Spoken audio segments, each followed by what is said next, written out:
ಬ್ರಹ್ಮರುದ್ರಾದಿವಂದ್ಯಂ ಸ್ವಾಂ ಭಜೇ ವೆಂಕಟನಾಯಕಂ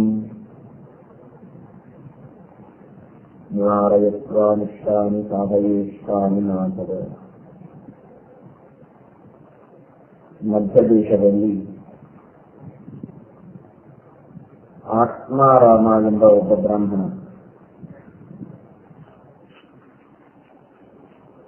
ಆತ್ಮಾರಾಮಾಹಿ ಮಹಯಃ ನಿರ್ದ್ವಂದ್ವಾಃ ಅಪ್ಯುರುಕ್ರಮೇ ಕುರ್ವಂಚ ಹೈತಿಕೀಂ ಭಕ್ತಿಂ ಇತ್ತಂ ಭೂತಗುಣೋ ಹರಿಃ.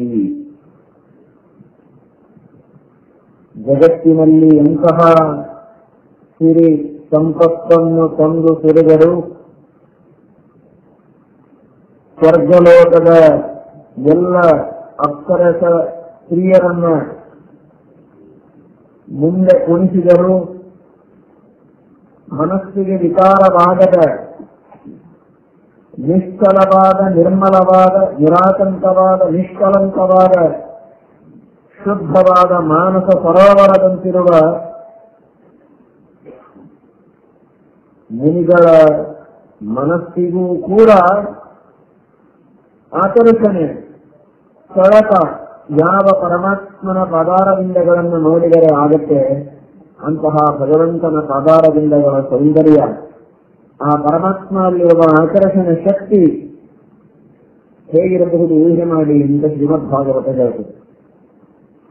ಆತ್ಮಾರಾಮಾಹಿ ಮಹಯಃ, ತಮ್ಮೊಳಗೆ ತಾವು ಅರ್ಥಾತ್ ಅಂತರಂಗದಲ್ಲಿಯೇ ಸಂತೋಷ ಪಡುವಂತಹ ಭಗವದ್ದರ್ಶನದಿಂದ ತೃಪ್ತರಾದಂತಹ ಜನರಿಗೆ ಇಡೀ ಜಗತ್ತು ಬೇಡ, ಆದರೆ ದೇವರು ಮಾತ್ರ ಇಲ್ಲದಿದ್ದರೆ ಒಂದು ಕ್ಷಣವೂ ಅವರು ಬದುಕುವುದು ಸಾಧ್ಯ ಇಲ್ಲ. ಇಂತಹ ಆಕರ್ಷಣೆ ಪರಮಾತ್ಮನಲ್ಲಿದೆ. ಅಂತಹ ಆತ್ಮಾರಾಮನಾದ ಒಬ್ಬ ಮುನಿ.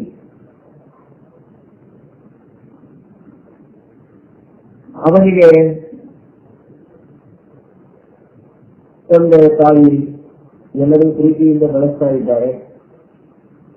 ತಂದೆ ದೈವವಶನಾದ ಮೇಲೆ ಕಡು ದಾರಿದ್ರ್ಯದಿಂದ ಒದ್ದಾಡ್ತಾ ಇದ್ದೀನಿ. ತಂದೆ ತಾಯಿಗಳು ಇರುವವರೆಗೆ ನಿರ್ಧೂಮವಾದ ಅನ್ನ, ಏನ್ ಕಾಳಜಿ ಇಲ್ಲದೆ ಇವನಿಗೆ ಹೊಟ್ಟೆ ತುಂಬ ಸಿಗ್ತಾ ಇತ್ತು, ಹೇಗೋ ಜೀವನ ಮಾಡ್ತಾ ಇದ್ದ. ತಂದೆ ಹೋದ ಮೇಲೆ ಜವಾಬ್ದಾರಿ ಬಂತು. ದುಃಖ ಪಡ್ತಾ ಇದ್ದಾನೆ, ಒದ್ದಾಡ್ತಾ ಇದ್ದಾನೆ. ಇಷ್ಟು ಓದಿದರು, ಇಷ್ಟು ಕಲಿತರೂ ನಮಗೆ ದಾರಿದ್ರ್ಯ ಬಿಟ್ಟಿಲ್ಲಲ್ಲ, ಏನ್ ಮಾಡಬೇಕು ನಾನು? ಹಾಗೆ ದುಃಖದಿಂದ ಬರ್ತಾ ಇದ್ದಾನೆ.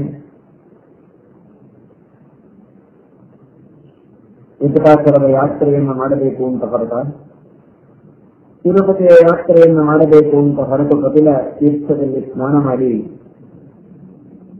ಅಲ್ಲಿ ಜ್ಞಾನಿಗಳ ಸೂಚನೆಯಂತೆ ಒಂದೊಂದೇ ತೀರ್ಥಗಳ ಸ್ನಾನವನ್ನು ಮಾಡುತ್ತಾ ಹೊರಟ. 17 ತೀರ್ಥಗಳಲ್ಲಿ ಸ್ನಾನ ಮಾಡಿದ. ಆ 17 ತೀರ್ಥಗಳಲ್ಲಿ ಸ್ನಾನ ಮಾಡುತ್ತಾ ಹೊರಟಾಗ ಆ ಪುಣ್ಯ ಪ್ರಭಾವದಿಂದ ಸನತ್ಕುಮಾರರ ದರ್ಶನವಾಗಿದೆ. ತನ್ನ ಕಷ್ಟವನ್ನು ಸನತ್ಕುಮಾರರ ಮುಂದೆ ಹೇಳ್ತಾನೆ. ಸನತ್ಕುಮಾರರಂತಾರೆ, ಉತ್ತಿಷ್ಠವತ್ಸ ಕಿಂಶೇಷೆ ಕೃತ್ವಾ ಘೋರಂ ತುರಾಭವೇ. ತಮ್ಮ ದಿವ್ಯ ದೃಷ್ಟಿಯಿಂದ ಅವನ ಪೂರ್ವಜನ್ಮದ ಕರ್ಮವನ್ನೆಲ್ಲ ಕಣ್ಣಾರೆ ಕಂಡಿದ್ದಾರೆ ಸನತ್ಕುಮಾರರು. ಸನತ್ಕುಮಾರರು ಮನೋಭಿಮಾನಿಗಳು. ನಮ್ಮ ಮನಸ್ಸಿಗೆ ಅಭಿಮಾನಿ ದೇವತೆಗಳು ಸ್ಕಂದ, ಇಂದ್ರ. ಸ್ಕಂದನ ಅವತಾರವೇ ಸನತ್ಕುಮಾರರು. ಇವನ ಮನಸ್ಸಿನೊಳಗಿದ್ದದ್ದೆಲ್ಲ ಅವರಿಗೆ ಗೊತ್ತು. ಪೂರ್ವಜನ್ಮಗಳಲ್ಲಿ ಇವನು ಮಾಡಿದ ಪಾಪಗಳೆಲ್ಲ ಇವನ ಮನಸ್ಸಿನಲ್ಲಿ ಹುಡುಗಿ ಇದ್ದದ್ದು ಅವರಿಗೆ ಸ್ಪಷ್ಟವಾಗಿ ಕಾಣಿಸ್ತಾ ಇದೆ. ಯೋಗಿಗಳಿಗೆ, ಜ್ಞಾನಿಗಳಿಗೆ ಕಾಣದ್ದು ಯಾವುದೂ ಇಲ್ಲ. ಅದರೊಳಗೆ ಇವರು ಬರೀ ಯೋಗಿಗಳಲ್ಲ, ಸನತ್ಕುಮಾರರು ಮನೋಭಿಮಾನಿಗಳು. ಅವರಂತಾರೆ, ಮಾಡುವ ಪಾಪಗಳನ್ನೆಲ್ಲ ಮಾಡಿ ಈಗ ದುಃಖಪಟ್ಟರೆ ಹೇಗಪ್ಪ? ಪ್ರಾಯಶ್ಚಿತ್ತ ಮಾಡಿಕೊಳ್ಳಬೇಕಾಗುತ್ತೆ. ಇವತ್ತು ನಿನಗೆ ದಾರಿದ್ರ್ಯ ಬರುವುದಕ್ಕೆ ಕಾರಣವೇನು ಅಂತ ಕೇಳುತ್ತಾರೆ. ಅದನ್ನು ಕೇಳುವಂತೆ ಇದೆ. ಮನುಷ್ಯ ದರಿದ್ರನಾಗುವುದಕ್ಕಿರುವ ಅನೇಕ ಕಾರಣಗಳಲ್ಲಿ ಕೆಲವು ಮುಖ್ಯ ಕಾರಣಗಳನ್ನು ಕನಸು ಮಾಡಲು ತಿಳಿಸ್ತದೆ. ಬಹಳ ಮನುಷ್ಯ ಶ್ರದ್ಧೆಯಿಂದ ಕೇಳಬೇಕು. ದಾರಿದ್ರ್ಯವೇ ಬರಬಹುದು, ಶ್ರೀಮಂತಿಕೆಯೇ ಬರಬಹುದು, ಸುಖವಾಗಬಹುದು, ದುಃಖವಾಗಬಹುದು, ಬುದ್ಧಿವಂತನಾಗಬಹುದು, ಮದನಾಗಬಹುದು. ಯಾವುದಕ್ಕಾದರೂ ಪೂರ್ವಜನ್ಮದ ಕರ್ಮ ಕಾರಣವಾಗಿದೆ. ಇದನ್ನು ತಪ್ಪದೇ ತಿಳಿಯಬೇಕು. ಅವರಂತಾರೆ, ಸುರಾತ ದಾನವಿಘ್ನಾಶ್ಚ ಪ್ರತ್ಯೋಹಾಶ್ಚ ಪ್ರತಿಗ್ರಹೇ ಸುಖಸ್ಥಿತಾನಾಂ ಪೀಡಾಚ ತ್ವಯಾ ನಾನಾವಿಧಾಕೃತಾಃ. ಇದನ್ನು ಪ್ರತ್ಯಕ್ಷವಾಗಿ ನಾವು ಅನೇಕ ಕಡೆಗೆ ಕಾಣುತ್ತೇವೆ. ಇವತ್ತಿನ ಜಗತ್ತಿನಲ್ಲಿ ಬಹಳ ವಿಚಿತ್ರ ಜನ ಇರ್ತಾರೆ. ಏನು ಕಲಿಯುಗದೊಳಗಿರುವ ಜನರನ್ನ ವೈಯಕ್ತಿಕವಾಗಿ ಒಬ್ಬೊಬ್ಬರನ್ನ ಸಂದರ್ಶನ ಮಾಡಿ, ಇಂಟರ್ವ್ಯೂ ಮಾಡಿ, ಅವರೆಲ್ಲರ ಬರೋದಗಳನ್ನು ಬರ್ಕೊಂಡು ಹೋಗಿ ಬದರಿಕಾಶ್ರಮದಲ್ಲಿ ಚಿಂತನೆ ಮಾಡಿ ವೇದವ್ಯಾಸದೇವರು ಪುರಾಣಗಳನ್ನು ಬರೆದರು ಏನು ಅಂತ ನಾವು ಹಾಗಿದೆ. ಆದ್ರೆ ಅವರೇನು ಹಾಗೆ ಬರಲಿಲ್ಲ, ಅವರು ಸರ್ವಜ್ಞರು. ಎಷ್ಟೋ ಕಡೆಗೆ ಜನವನ್ನು ನಾವು ನೋಡ್ತೇವೆ, ತಾವಂತೂ ಯಾರಿಗೂ ದಾನ ಕೊಡ್ತಿರೋದಿಲ್ಲ. ಯಾರೋ ಯಾರಿಗೋ ದಾನ ಕೊಡ್ತಿದ್ರೆ ಇಷ್ಟಾಗಿ ಕೊಡ್ತೀವಿ ಅಂತ ಕೇಳ್ತಾರೆ. ಕೊಡಬೇಡ ಅಂತ ಕೇಳುವವರು ಕೆಲವರು, ನಿಮ್ ಕೆಲವರು ಕೊಡೋದೇ ಆಗಿದ್ರೆ ಯಾಕೆ 1000 ರೂಪಾಯಿ ಯಾಕೆ ಕೊಡ್ತೀವಿ, 100 ರೂಪಾಯಿ ಕೊಡೋದು. 100 ರೂಪಾಯಿ ಕೊಡ್ಲಿಕ್ಕೆ ಹೊರಟಿದ್ರೆ ಒಂದು 10 ರೂಪಾಯಿ ಕೊಡೋ ಸಾಕು ಅಂತ ಬೇಕಾದಷ್ಟು ಬರ್ತೀವಿ. ಅವರಿಗೆ ಅವರೆಲ್ಲ ಊರು ಮಂದಿ ಅದರ ಕಡೆಗೆ ಶ್ರಾದ್ದ ಮಾಡಿಸಿ ಬಂದವರಿಗೆ 10ನೇ ಶ್ರಾದ್ದನಿಂದ ಅವರೆಲ್ಲ 70 ರೂಪಾಯಿ ಕೊಟ್ಟೆ ಕೊಟ್ಟಿರ್ತಾರೆ. ನೀವು 10 ಕೊಟ್ಟರೆ ಸಾಕು, ಅವ್ನು 100 ಮುಟ್ಟುದಲ್ಲ, ನೀನೇ 100 ರೂಪಾಯಿ ಹಾಕಿ ಕೊಡ್ಬೇಕು. ಅವನ್ಯಾರೋ ಪಾಪ ದಕ್ಷಿಣೆ ತೆಗೆದುಕೊಂಡು ತನ್ನ ಜೀವನವನ್ನು ತಾನು ನಡೆಸ್ತಿರ್ತಾನೆ. ಈ ಗೃಹಸ್ಥನಿಗೆ ತನಗೆ 20,000 25,000 ಸಂಬಳ ತನ್ನ ಮಕ್ಕಳಿಗೆ ಬರ್ತಾ ಇದ್ರು, ಇನ್ನೂ 25,000. ನಮ್ಮ ಪಕ್ಕದ ಮನೆಯವರ ಮಗನಿಗೆ ಸಾಫ್ಟ್ವೇರ್ ಇಂಜಿನಿಯರು, ಅವನಿಗೆ 50,000 ಲಕ್ಷ 2 ಲಕ್ಷ ಗಳಿಸ್ತಾನೆ ಅವನು ನ್ಯೂಯಾರ್ಕ್ ಒಳಗೆ. ಈಗ ಇನ್ನೂ 25,000 ಬದಲು ಬಹಳ ಕಡಿಮೆ ಅಂತೆ. ಅದು ಪ್ರತಿ ತಿಂಗಳಾಗಿರ್ತದೆ. ಇದು ವರ್ಷಕ್ಕೆ ಒಂದ್ಸಲ ಕಷ್ಟದ ಒಂದು 100 ರೂಪಾಯಿ ಬಂದ್ರೆ ಅದು ಹೇಳ್ತೇನೆ. ಯಾಕಪ್ಪ ಇಲ್ಲ ಅಸೂಯ ಮಾಸ್ತರ್ಯ? ಈ ತರಹದ ಪ್ರವೃತ್ತಿ ಇದೆಯೋ ಇಲ್ಲವೋ ಹೇಳಿ, ಇಂಟ್ರಾಸ್ಪೆಕ್ಷನ್ ಮಾಡಿಕೊಂಡು ಹೇಳಿ. ಅವರು ಹೇಳ್ತಾರೆ, ಪುನಃ ಜನ್ಮಾಂತರಗಳಲ್ಲಿ ಏನಾದರೂ ಒಂದು ಹೊಟ್ಟೆ ಇರಬೇಕು ಅಂದ್ರೆ ಕೊಡದೇ ಇದ್ರೆ ಅಡ್ಡಿ ಇಲ್ಲ, ಇನ್ನೊಬ್ಬರು ಕೊಡುವಾಗ ವಿಘ್ನ ಮಾತ್ರ ಮಾಡಬೇಡಿ ಅಂತ ಹೇಳ್ತಾರೆ ಸನತ್ಕುಮಾರ. ಪುರಾತು ದಾನ ವಿಘ್ನಾಶ್ಚ ಪ್ರತ್ಯೂಹಾಶ್ಚ ಪ್ರತಿಗ್ರಹೇ.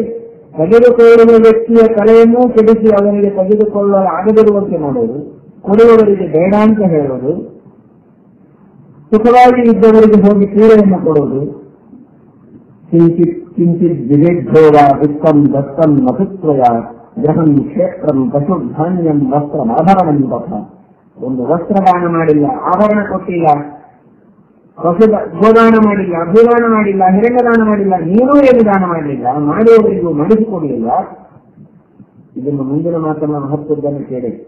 ಅನಾಚಾರಾಸ್ತ್ರ ಮತ್ವಾಚಾರಲವಸ್ವಯ ಪ್ರಣತಾರ್ತಿ ಹರೇ ವಿಷ್ಣು ಪ್ರಣತಾಭಿಷ್ಟ ವಾಯಿನಿ ನ ಕೃತೋ ಭಕ್ತಿ ಲೇಖೋತಿ ಕಥಂ ಸೌಖ್ಯಂ ಭವಿಷ್ಯತಿ.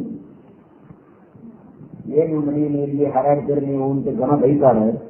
ಆದರೆ ಮನುಷ್ಯ ಶುದ್ಧನಾಗಿ ಸದಾಚಾರಿಯಾಗಿ ಪರಮಾತ್ಮನಲ್ಲಿ ಭಕ್ತಿಯನ್ನು ಮಾಡುತ್ತಾ ಸತ್ಶಾಸ್ತ್ರಗಳ ಪಾಠಪ್ರವಚನವನ್ನು ಮಾಡುತ್ತಾ ಇರುವುದು ಎಷ್ಟು ಅಗತ್ಯ.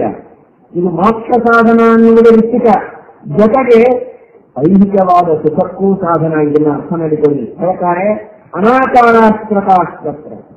ಒಂದು ದಿವಸ ಸದಾಚಾರದಿಂದ ನೀನು ಇರಲಿಲ್ಲ, ಹೋದ ಜನ್ಮದ ಗೊತ್ತಾ ನಿನಗೆ? ಇನ್ನೊಬ್ಬರು ಮಡಿಯಿಂದ ಶುದ್ಧವಾಗಿ ಸದಾಚಾರಿಗಳಾಗಿ ದೇವರ ಪೂಜೆ ಯಜ್ಞ ಯಾಗ ತಪಸ್ಸು ಮಾಡ್ತಾ ಇದ್ರೆ ಅವರಿಗೆ ಹೋಗಿ ಮೇಲಿಗೆ ಮಾಡಿ ಅವರಿಗೂ ಆಚರಣೆ ಮಾಡದೇ ಇರೋ ಹಾಗೆ ಮಾಡ್ತಾ ಇದ್ರು. ನೀನು ಸ್ವಂತ ಆಚರಣೆಯನ್ನು ಮಾಡಲಿಲ್ಲ. ನೋಡಿ, ಬರೀ ದಾನ ಮಾಡದೇ ಇದ್ರೆ ದರಿದ್ರನಾಗೋದಲ್ಲ, ಶುದ್ಧ ಸದಾಚಾರಿ ಆಗದೇ ಇದ್ರೆ ಮನುಷ್ಯ ದರಿದ್ರನಾಗ್ತಾನೆ. ಎಷ್ಟು ಎಚ್ಚರದಿಂದ ನಾವು ತಿಳಿಯಬೇಕಾಗುತ್ತೆ. ದೇವರು ಕೊಟ್ಟಂತಹ ಉತ್ತಮವಾದ ಈ ದೇಹ, ಅತ್ಯದ್ಭುತವಾದ ಬೆಲೆಬಾಳುವ ಸಂಪತ್ತು. ಮೊದಲನೇ ಸಂಪತ್ತು ದೇಹ, ಆಮೇಲೆ ಉಳಿದಲ್ಲ. ದೇಹದಲ್ಲಿ ಯಾವ ವಸ್ತು ದೊಡ್ಡದಲ್ಲ. ದೇಹದೊಳಗಿನ ಒಂದೊಂದು ಅಂಗ, ಒಂದೊಂದು ಕಣ, ಒಂದೊಂದು ಕೂದಲಿಗೆ ಕಿಮ್ಮತ್ತಿದೆ. ಅಂತಹ ಕೋಟಿ ಕೋಟಿ ಕೋಟಿ ರೂಪಾಯಿ ಬೆಲೆಬಾಳುವಂತಹ ವಸ್ತು ಈ ದೇಹ. ಒಳಗೆ ಪ್ರಾಣದೇವರು ಇರುವವರೆಗೆ ಮತ್ತೆ ಪ್ರಾಣದೇವರು ಹೋದ್ಮೇಲೆ ಅದಕ್ಕೆ ಏನೂ ಬೆಲೆ ಇಲ್ಲ. ಅದಕ್ಕೆ ಅದನ್ನು ಹೊತ್ಕೊಂಡು ಹೋಗೋರಿಗೆ ಹಣ ಕೊಡಬೇಕಾಗತ್ತೆ. ಕೂಡುವ ಕಟ್ಟಿಗೆಗೆ ಹಣ ಇದೆ. ನಮ್ಮ ದೇಹ ತಂದು ನೀವು ಸ್ಮಶಾನಕ್ಕೆ ಕೊಟ್ಟಿವಿ, ಅದಕ್ಕೋಸ್ಕರ ಹಣ ಕೊಡುವುದ್ರೆ ಕೊಡ್ತಾರೆ ಸ್ಮಶಾನದವರು. ಹಣಕ್ಕೆ ಬೆಲೆನೇ ಇಲ್ಲ. ಸುಕ್ಕಟೆಯಾಗಿ ಹಾಕಿ ಬರಬೇಕಷ್ಟೇ. ಇಲ್ಲಿ ಹಣಕ್ಕೆ ಬೆಲೆ ಇಲ್ಲ. ಅಲ್ಲಿರೋ ಕಟ್ಟಿಗೆಗೆ ಬೆಲೆ ಇದೆ, ಕೊಳ್ಳಿಗೆ ಬೆಲೆ ಇದೆ, ಸಿಮೆಂಟಿಗೆ ಬೆಲೆ ಕೇಳ್ತಾರೆ. ಆದ್ರೆ ಇವನು ಒಯ್ದ ಅಮೂಲ್ಯವಾದ ದೇಹಕ್ಕೆ ಬೆಲೆ ಇಲ್ಲ. ಇವನು ಸುಕ್ಕಟೆಯಾಗಿ ಹಾಕಿ ಬರಬೇಕಷ್ಟೇ. ಯಾಕೆ? ಯತ್ರ ಪಾರ್ಥೋ ಧನುರ್ಧರ ತತ್ರ ಶ್ರೀ. ಪಾರ್ಥ ಅಂದ್ರೆ ಭೀಮಸೇನ ದೇವರು, ಹನುಮಂತ ದೇವರು, ಪ್ರಾಣದೇವರು. ಯತ್ರ ಪಾರ್ಥೋ ಧನುರ್ಧರ, ಎಲ್ಲಿ ಪ್ರಣವ ಧನುಸ್ಸನ್ನು ಧಾರಣ ಮಾಡಿದಂತಹ ಭೀಮಸೇನ ದೇವರು, ವಾಯುದೇವರು ಯಾವ ದೇಹದಲ್ಲಿ ಸನ್ನಿಹಿತರಾಗಿದ್ದಾರೆ, ತತ್ರ ಶ್ರೀಹಿ, ಆ ದೇಹಕ್ಕೆ ಶ್ರೀಹಿ ಅಂದ್ರೆ ಬೆಲೆ ಇದೆ. ತತ್ರ ಶ್ರೀಹಿ, ಎಲ್ಲಿ ವಾಯುದೇವರ ಸನ್ನಿಧಾನ ಇಲ್ಲ ಆ ದೇಹಕ್ಕೆ ಬೆಲೆ ಇಲ್ಲ, ಕಾಸು ಕಿಮ್ಮತ್ತಿಲ್ಲ. ಅಂತಹ ವಾಯುದೇವರ ಸನ್ನಿಧಾನ, ಭಗವಂತನ ಸನ್ನಿಧಾನಕ್ಕೆ ಪಾತ್ರವಾದ ಅಮೂಲ್ಯವಾದ ಅನರ್ಘ್ಯವಾದ ಶ್ರೇಷ್ಠವಾದ ಸಂಪನ್ಮೂಲ ಅದು ಈ ದೇಹ. ಅಂತಹ ದೇಹವನ್ನು ನಾನು ಕೊಟ್ಟಾಗ ಅನಾಚಾರಿಯಾಗಿ, ದುರಾಚಾರಿಯಾಗಿ, ಮಡಿ ಇಲ್ಲದೆ, ಶುದ್ಧಿ ಇಲ್ಲದೆ, ನಾನಾ ವಿಧವಾದ ಅಗತ್ಯ ಭಕ್ಷಣ ಅಪೇಯಪಾನಾದಿಗಳನ್ನು ಮಾಡಿ ಅಲಸು ಮಾಡಿಕೊಂಡು ಅನಾರೋಗ್ಯದಿಂದ ಕೊಟ್ಟ ದೇಹವೆಂಬ ಸಂಪತ್ತನ್ನು ಹಾಳು ಮಾಡಿಕೊಂಡ್ರೆ, ದೇಹವೆಂಬ ಸಂಪತ್ತಿನ ಬಗ್ಗೆನೇ ನಿನಗೆ ಗಮನ ಇಲ್ಲದೆ ಇದ್ರೆ ನಿನಗೆ ಯಾವ ಸಂಪತ್ತು ಯಾಕೆ ನಾನು ಕೊಡಬೇಕು ಅಂತ ದೇವರು ಜನ್ಮಾಂತರದಲ್ಲಿ ಅದರಿಗೆ ಸಂಪತ್ತನ್ನೇ ಕೊಡುವುದಿಲ್ಲ, ದರಿದ್ರನನ್ನಾಗಿ ಮಾಡ್ತಾನೆ ಅಂತ ಹೇಳ್ತಾರೆ ನೋಡಿ. ಅನಾಕಾರಾಸ್ತ್ರತಾಸ್ತ್ರಮತ್ವಾಕಾರವದಸ್ವಯ, ಇದು ಬಾಹ್ಯ ದೀಕ್ಷೆ. ಇನ್ನು ಅಂತರ್ದೀಕ್ಷೆ. ಪ್ರಣತಾರ್ತಿ ಹರೇ ವಿಷ್ಣು ಪ್ರಣತಾಭೀಷ್ಟವಾಯಿನಿ ನಕೃತೋ ಭಕ್ತಿ ಲೇಷೋತಿ. ಪ್ರಣತವರಿಗೆ ಅಭೀಷ್ಟವನ್ನು ಕೊಡುವ ಪರಮಾತ್ಮನೊಳಗೆ ಒಂದಿಷ್ಟು ಭಕ್ತಿ ಮಾಡಿದ್ರೆ ನಿನಗೇನು ಕಷ್ಟ ಆಗ್ತಾ ಇದೆ. ಅಂತಹ ಪರಮಾತ್ಮನಲ್ಲಿ ಭಕ್ತಿಯನ್ನು ಮಾಡಲಿಲ್ಲ, ಸದಾಚಾರಿಯಾಗಲಿಲ್ಲ, ದಾನ ಮಾಡಲಿಲ್ಲ, ದಾನಕ್ಕೆ ವಿಘ್ನ ಮಾಡಿದಿ, ಈ ಪಾಪಗಳಿಂದ ಇವತ್ತು ಈ ದಾರಿದ್ರ್ಯವನ್ನು ಅನುಭವಿಸ್ತಾ ಇದ್ದಿ. ಆದರೂ ನಿನ್ನ ಮಾತೆ ಆಡಿಸಬಾರ್ದು ನಾನು. ಆದ್ರೂ ಈ ಜನ್ಮದಲ್ಲಿ ಏನೋ ಒಂದು ಸ್ವಲ್ಪ ನಿಮ್ಮ ಹಿರಿಯರ ಪುಣ್ಯದಿಂದ ವಿಶ್ವಭಕ್ತಿಯನ್ನು ಮಾಡ್ತಾ ಇದ್ದಿ, ಅದಕ್ಕಾಗಿ ನನಗೆ ನಿನ್ನ ಮೇಲೆ ಪ್ರೀತಿ ಬಂದಿದೆ, ನಿನಗೊಂದು ಒಳ್ಳೆಯ ಉಪಾಯ ಹೇಳ್ತೀನಿ ಕೇಳು ಅಂತ ಹೇಳಿ ಹತ್ತಿರ ಕರೆದು ಅತ್ಯಂತ ದೃಶ್ಯವಾದ ಲಕ್ಷ್ಮೀ ಮಂತ್ರವನ್ನು ಉಪದೇಶ ಮಾಡಿದ್ದಾರೆ. ಆ ಗೃಹಲಕ್ಷ್ಮೀ ಮಂತ್ರದ ಉಪದೇಶವನ್ನು ಮಾಡಿ ಅದರ ಜಪ ಮಾಡುವ ವಿಧಾನವನ್ನೆಲ್ಲ ಹೇಳಿಕೊಟ್ಟು, ಬಹಳ ಕಷ್ಟ ಲಕ್ಷ್ಮೀ ಉಪಾಸನ ಮಾಡುವುದು. ಅತ್ಯಂತ ಸಿದ್ಧ ಸದಾಚಾರಿಯಾಗಿ ನಿಯಮವಂತನಾಗಿ ನೀನು ಈ ಜಪವನ್ನು ಮಾಡು ಅಂತ ಹೇಳ್ತಾನೆ. ಅದು ಬಹಳ ವಿಸ್ತೃತವಾದಂತಹ ಮಂತ್ರಗಳೆಲ್ಲ ಇದೆ. ಆ ಎಲ್ಲ ಮಂತ್ರಗಳನ್ನು ಉಪದೇಶ ಮಾಡಿದ ಮೇಲೆ ಇವನು ಭಕ್ತಿಯಿಂದ ಆ ಮಂತ್ರಗಳ ಜಪ ಮಾಡ್ತಾನೆ. ಆದರೆ ಪ್ರತ್ಯಕ್ಷನಾದದ್ದು ಶ್ರೀನಿವಾಸ, ಶ್ರೀ ಅಲ್ಲ, ಸಾಕ್ಷಾತ್ ಶ್ರೀನಿವಾಸನೇ ಪ್ರತ್ಯಕ್ಷನ. ಲಕ್ಷ್ಮೀ ಮಂತ್ರದ ಉಪಾಸನೆ ಮಾಡಿದರೆ ಲಕ್ಷ್ಮೀ ಪ್ರತ್ಯಕ್ಷಳಾಗಲಿಲ್ಲ, ಆ ಶ್ರೀನಿವಾಸ ಲಕ್ಷ್ಮೀ ನಿವಾಸನೇ ಪ್ರತ್ಯಕ್ಷನಾಗಿದ್ದಾನೆ. ಯಾಕೆಂದ್ರೆ ಶ್ರೀನಿವಾಸ ಪ್ರತ್ಯಕ್ಷನಾದರೆ ಶ್ರೀ ಪ್ರತ್ಯಕ್ಷನಾದಂತೇನೆ. ಅವಳು ಪ್ರತ್ಯೇಕ ಇಲ್ಲವೇ ಇಲ್ಲ, ದೇವರೊಳಗೇ ಇದ್ದಾಳವಳು. ನಾನು ಬರೀ ನೀರು ಕೇಳಿದ್ದೆ, ನೀವು ಪಾತ್ರೆ ಹಾಕ್ತಂದ್ರೆ ಈ ರೀತಿ ಜಗಾಡಿದ್ರೆ, ನಾನು ಕೇಳಿದ್ದೆ ನೀರು, ಕುಡಿಯೋದಕ್ಕೆ ನೀರು ಬೇಕು ಅಂತ ಕೇಳಿದ್ರೆ ಸುಮ್ಮನೆ ಲೋಟ ಬಂದು ಕೊಡ್ತಾರೆ ನೋಡಿ, ಇವ್ರು ಏನ್ ಮಾಡಬೇಕು ಅಂದ್ರೆ ಹುಚ್ಚ ಅಂತ ಅರ್ತಾನೆ. ಲೋಟ ಕರೆದ ನೀರು ಬರೋದು ಹೇಗೆ? ಶ್ರೀನಿವಾಸನ ಹೆಸರೇ ಇದೆ ಶ್ರೀನಿವಾಸ. ಹೀಗಾಗಿ ಶ್ರೀ ಅವಳಿಗೆ ನಿವಾಸ ಇದನು. ಶ್ರೀ ಬೇಕು ಅಂದ್ರೆ ನಿವಾಸ ಬರದೆ ಬರೀ ಶ್ರೀ ಹೇಗೆ ಬರ್ಲಿಕ್ಕೆ ಸಾಧ್ಯ? ಆ ಲಕ್ಷ್ಮಿಗೆ ಆಶ್ರಯನಾದ ವಕ್ಷಸ್ಥಳದಲ್ಲಿ ಲಕ್ಷ್ಮಿಯನ್ನು ಇಟ್ಟುಕೊಂಡ ಭಗವಂತ ಪ್ರತ್ಯಕ್ಷನಾಗಿ ಅನುಗ್ರಹ ಮಾಡ್ತಾ ಇದ್ದಾನೆ.